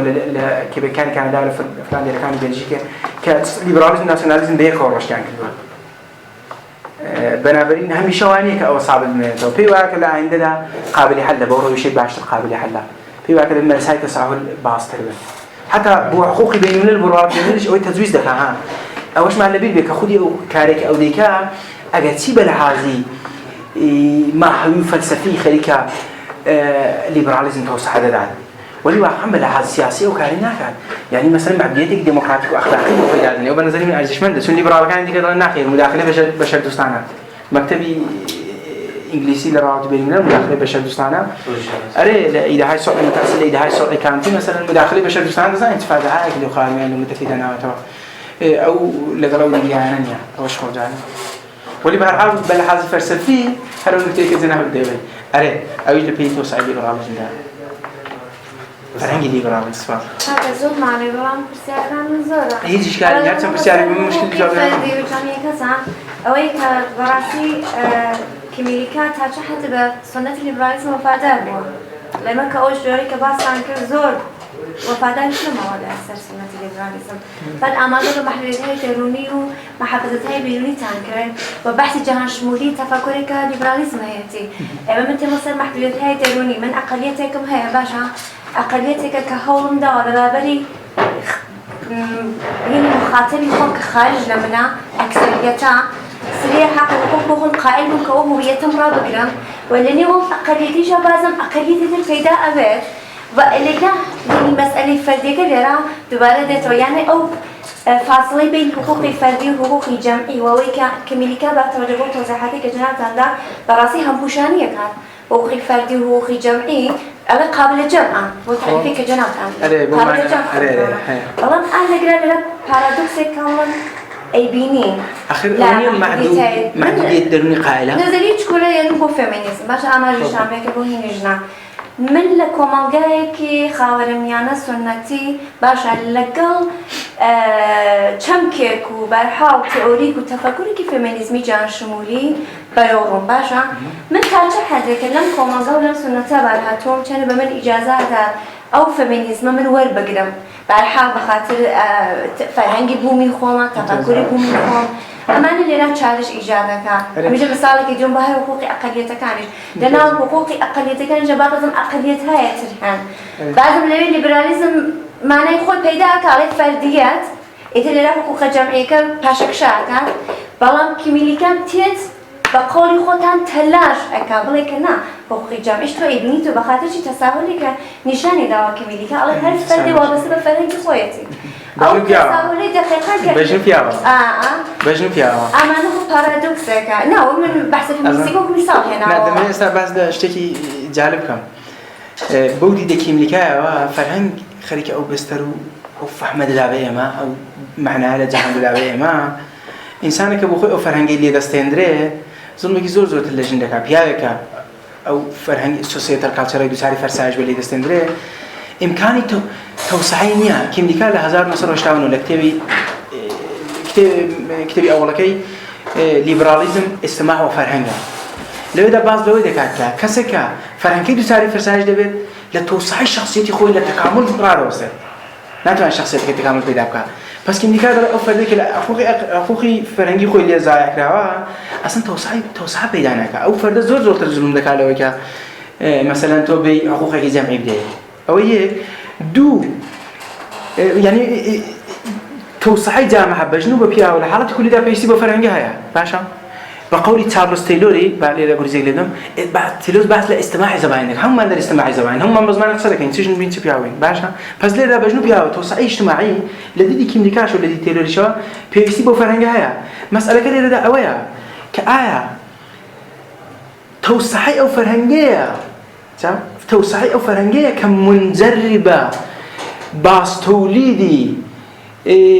زايع كدني حقوقي جنكان دبيت يا أصلاً خدي أو مسألة هي تأوبة أو ده هي اتفاقاً مثال دينا توا لحالة هاي لكن أما اختياراتك زورة المندوة بونمونه مثلاً قلت لك بيكو فلان ديرو أنا ده لوانيها ونمونه دين تقول فرنسا ده فرنسا هو كشوية كأكثرية الليبرال فلان في سارة وتعزالي فردي بيشد كذا وتنابع إجابة بيوبي بومدرسة بس ده الزمان ربطي بأقلية وانيها ربطي بتوسعها وربطي شيء بهندك مسائل شغل جديد هويتي من اللي لبسترك خاصة مثلا لبستري فرنساوي دواء مثلا إنسان كمسلمان ما في أوينية حساب رحالك أبوي فهمي فرنساوي لا جن أوانية على جوابي شيء كيميكا معدوديتي دولي أري كيميكا منتقدي أو قضية منتقدي خدي فرنسا شلو قضية منطقي خاورمية جوابك بوخا أو متفكرين أو دي موقع من خاطر يك أولك أوش زالبة كيميكا وقني وبردني ودبالة كل كان رابط لديه تا كيميكو أنا مقايسة أنا كأو بيكان نقدر لا باشكال بستيران بقول شون نخ كيف المطبخ نقدر استا بحسي لك ولي نيو دبا باشا قرز لي لا فوق الادم حافظ ذكاء اصلا مثلا بلاوا لخارم يعني او بكلك دي او كاين فلان كاين دواعي صارها مثلا لقال استاذ الشرقي استاذ كان اوروبا الشرقي الاوكراني والاوروبا الشرقي زوري كاري ولا قال استاذ كان تشيني كاري كروا حتى لقال مثلا رافائيل الماغور لاسرائيل كاري كروا مثلا كاسرائيل كانت اكثريه الدفاع الرسول لا اقليه المسلمين كذا كان زندرينا ومردان بكتير بس لهند كاريكل ولا تيم كاريكل ولا إسرائيل كاريكل ومنتقدية أصلا ناسيوناليزمي إسرائيلي هو كبر عليه يهودي كان لا أوروبا الشرقي كاريكل دوا ولي معتقدك خارميانين ولا باك أو مشكلة هي ولي تأستاني قلتوا مثلا أو إذا مثلا أعلى باجي فلان في ساعة متابعاتك البنيادية سلوا قضية نكرا حتى مثلا عندك زوج خوات السخان فيش قصته مثلا أستاذك ترك لا كدكتوراه كلك بريز ولا مثلا هاتوا أبلايكر ولا مثلا ضربوا كذا كان بدل ناخو على تركيا بلا نظرية بران بري استفادة كعدالة سلة كاتب فلان في سنة أنا يا مثلا هم أنا عارش إعجازي بما المفروض يكون نكاش كاري كده لما قال كده كندا إذا كده قبل جزران قبل هو إيران جنابه ما يسمي بعد أمشي كدامج جاي فلسفة سياسية الإيطالية خلينا مثلا دامج جاي الشهيرة في جزء الفلسفة السياسية اللي دان شهير إسطنبول أي شهر مثلا شاهد خد كيميكا يبغى لدان لإيطاليا كيميكا ما كان هاينا ما نجد له هم يواني مثلا بخوان خليك أوان خسائق دكان واقعي ولا زمان خليه كان زور خسر سنة كلا أكثر كان زور خليك خسر سر كيميكاج دكان بوشي وكاري لسنة كلا لكن انتقاد كان أويك بالله اللي أعب وجاء إما بنزين دبوا جيجاي كاري هي جيجاي تفكري هي واقعا سنة شو معنا درس جهان شمول بو معناك أو بيواك لنا هذا أجشاري برالي غالب دبي ولي أويك بتسمع كان يجمع يسال جامعيك ذاك هموي مثلا نك أقلية أكثرية زور زدي برالها أكثرية زور زدي حقوقي الفردية لو لا أيدي مثلا دبيت سد وابداته أصلا أو مسائل كذي كمثلا ديفيد ميلر بحث إذا سكر هاي اللي بيعمل كجهاني بيتر ليه جهان شو مغني بالآخر النيازي ببسترك ديمقراطية هي حد يقل أو يفرس كروك أكثرية مثلا عالتك الليبرالية هي بنوعين يا حد يقل مثلا الليبرالية مثلا إشكالات كتير وقت فرنسا إشكالات جزئية ليك موردانة أو كمثلا كليتي أو مثلا ناشوناليزم كمذهبي أو يهودي مثلا يدي دير لا براستي أو جبزنا هذا ويا بحث لا أنا شو عقامل نية كتابك شيء هي راسك من بتوابي كارم لسنة كدو 2000 عوتكيتي بعض لا قستريش يسمى فرنجل على الدنيا على كات خب دبي ويش كاري لسر أو زور زار ب 2000 وحوتها كاري زوري لسر والله تكش من مرتي من كذا أنا نظام جواب زنام تاو أو بحث التساؤلي زور نزديك بخوك بيننا من الكمينيكا زورة وانا عقد جالش اللي بخوك بيننا من الدنيا إيجاد شكله هر إستا كمينيكا لا أخوي بيني من ده بحثي لسه وكارش لسه كلا لا أخوي بيني من ده شو بخوك بيننا من شيء رواية تو بخوك قليتهاش مقام تزكون بعد هو قليتها ده آخري هو قوم وصل تساؤل لكم جايكي لا حكومتي يا كم جايكي فنانتوي تساؤل لك بإسلام جنجان لأنه من غرام بوانية من خوش شخصا ولكن كمينيكا اللي بلاتت بنزل كاري وأنا بتوان بخيني وسوزان مولير أكين خوف مني سكي ما كان على سان فرنجراي ده أري مولير أكين كايا سان فرنجراي خاطئنا إيش مالتيكال سلازم باد فور وومن مثلا ليدا جالبة مثلا اتفاقا يقولي زيك شتى ده وكمينيكا يزور باش مثلا القصة صدقها ولبار حال انتخابات فيمينيستش واردة ومنش كحد موافق بالآخر لو بيني ده أو مسائل أنا بيش جد ولي بحثي دفاع لا فرهم بيم ويا زورت لكم عندك عشان أكثر كلية جامعية بس لك وتوسع هذا ده قد أنت توسع الشروط ده أخوي جنيش جزئيات له عقد أساس يعني كده ده بيش وبيش ده برنامج اشتكنا نقول كم كده أنا بتعرف بالنسبة لدو هزار نويدا كتبه كده قال سودون ألسون ده بيجوا يدوار شيء كذا خانم سودون ألسون لسر زو بوليس سياستي حياتي وخش أصلاً أو تزيد جديد لفلسفة سياسية ده حقوق حيواناتها بس لحقوق حيوانات ده كوا إيديك يزور جسورانه وعربانجراني في شينا وكباسي شهروندي حقوق شهروندي حيوانات ده كان كسر حيوانات خانقي تحدي شهروان لك كان ده زور بدل دانش زمینه من دل کانادا سگی زور لن و پول که صرف استقامت دکتر لیبل زوری لو کشور بس بخانه که زورتر لبی جایی میگه کانادا. نه بس کامیان نه اصلا من فقط بحث كان اصلا بوم مثلا هو بحث يعني منظور يمكن ملكها كذا جديد وجوديه اري ولا زميني حقوق حيوانات ده اسا لاني كيف بس زور لسه اوف حاله وكارده كان هو سيميناريان هي فالكاني هي دفع عن جويل راب جيله تزك جديده تاع او تزم فعلا وبيش ليش البتا بخش النقد الماركسيزم دكاتره كماركسيزم بو هم كبحث لا بحر برداري دنيا سلمى داري لا انسان حيوانات فلان في ساده كذا بقى تاع استفز الموت حقوق حيوانات بالبرتانه ده بقى بس او عجبانا وليد ديجا سنتو يعني بو معناها بيشن بيت واستاش تيوريه كي بو معناها بو حقوق حيوانات بو معناها الدنيا ولي بالحال بخش كبيوا ارمان قرانه وفلان في ساره خو بس كان سر اول دكاتره وش ما بتقولين هو كندا واحد قرانه باي ما ارمان قرانه لكل كاكسي انا من سروتو نجم حقوق البشر اشتكي قشانه بعدين عاميان خمانة كم بشوكي تفاعلك كمية جواسة شون بستري كاملا ديمقراطي أما جامعة كي ديمقراطيانا ما نأخذه إجازة أدابا بسرة لكم جاي هم مباحث جامعة الشرقية وكليران نظام جامعة كردي هروي كبتوان إنسان لم مفاهيم بركاته وخوي أزاني دكتور جان شارك أزاني مسألة مسألة أساسية إما إنسان مسألة هي ولكن فلسفة سياسية رفتار سياسية مثلا فيش نهاد ده خب لنا هاد ده شاقي لفلسفة أخلاق تساكو خرابة فيه وارجيومنت لنا أوزو مين استدلال لنا توا يعني أصل قضية كبر مبنى بؤمن هم خلق نظر ده ولي مثلا فلسفة سياسية نظرية ده أو النظرية يعني استدلال بها پشت بە مەنابعێک بەستووە ئەو هەموو نفوزەی لەو ئەندێشمەندانی دیکە داوە دیارە قسەی پێیە ئیستدلالی پێیە ئەی ئەو بەڵگاندنە ئەو ئارگومنتە ئەو مەسئلەیە کە دیفاع خەریکە لە فەرهەنگێکە جاتۆ چۆنی مەسەلەن بۆ خۆت سبەی ڕۆژێت فەهمێک لە کلیکا مەسەلەن ئەگە باوەڕمان بە ڕەوشە هەرمۆنتیکی بێت چۆن دەی ئەوەی تەفسیر دەکەی دوایە چۆن دەی کاربردی دەکەی ئەو مەسئلەیەکی دیکەیە تۆ مەسەلەن فیلسوفێکت هەیە بە چەپ و بەڕاست و بە فلانەوە مەسەلەن تەئسیر ناکرێت تۆ هێگل بە چەپ و ڕاستەوە هێگلین تۆ نازانیت تەرەف مارکسیستە تەرەف لیبراڵە هێگلی تەرەف جەماعەتگەرا هێگلیە وەلی مێتۆدێکی لە فەلسەفەدا داوە کە هەموویان دەتوانن ئەوڕۆ ئیستیفادەی لێ بکەن ئەوە زۆر ئەرزشمەندە ئەو ئیستدلالێکە کیم دیکە بۆ دیفاع لە فەرهەنگ دەینێتەوە بەر ئەو مەبنایەکی ئێرتباطی لەگەڵ ئازادی و ئیستقلالی فەردی هەیە زۆر ئەرزشمەندە چون هەتا ئەدوێنێ کولی لیبراڵەکان و غیری لیبراڵەکان و هەمووان ئیستدلالە بکە حقوقی جەمعی زدیەتی لەگەڵ ئەو فەردیانە هەیە وەرەگە بێت و بەحسەکەی مەترا بکرێت ئەو فەرهەنگانە دەبێت مسألة إيجاد دكان وهنديك حقوق البشر نازل رعاية ناكرت وقليت أنا بخوي أنا جيشون بوسط حالة توسعي وباشر وبيشرف من بسنتي وعندي كبينو أصلا بيشرف بتم لا ديدي كوندورسو ولا ديدي فولتير ولا ديدي جان ستوارت ميل بخوي كان كان لسه تأثيرية ميل مثلا شارع وهدي كانت الله يبو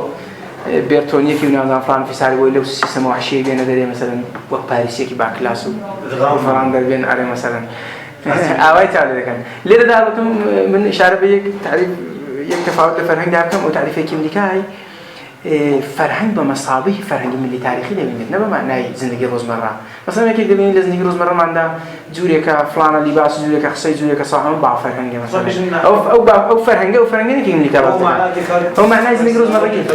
معنای نحن نگرشی ملت يعني نحن نگرشی قومك هست آره ولی کیمیکا کتمان سوسیتال کالچر بعض ذکر وقتی که بس فرهنگ هندکان سوسيتال كالتشر أبحاثي كي دو أبحاثي أصلية كيت نجدر السبع لا جامعة السياسية سنة تاريخ زبان مثلا أخيرا هديك دلن تاريخ وزبان ودو بعد هذا نذكر هذه أبحاثي هي أو أبحاث تاريخية مثلا زبان شتينية مثلا بلايوا كسك بعفر هنگی عبی فرهنگ زبانه دی زبانه که و اصلا انتخابی خوینه منتها مذهبی لیبیا یک استثناء کاتو آره لیبرالی ساله که اصلا منتخبی ناس چون نشکرو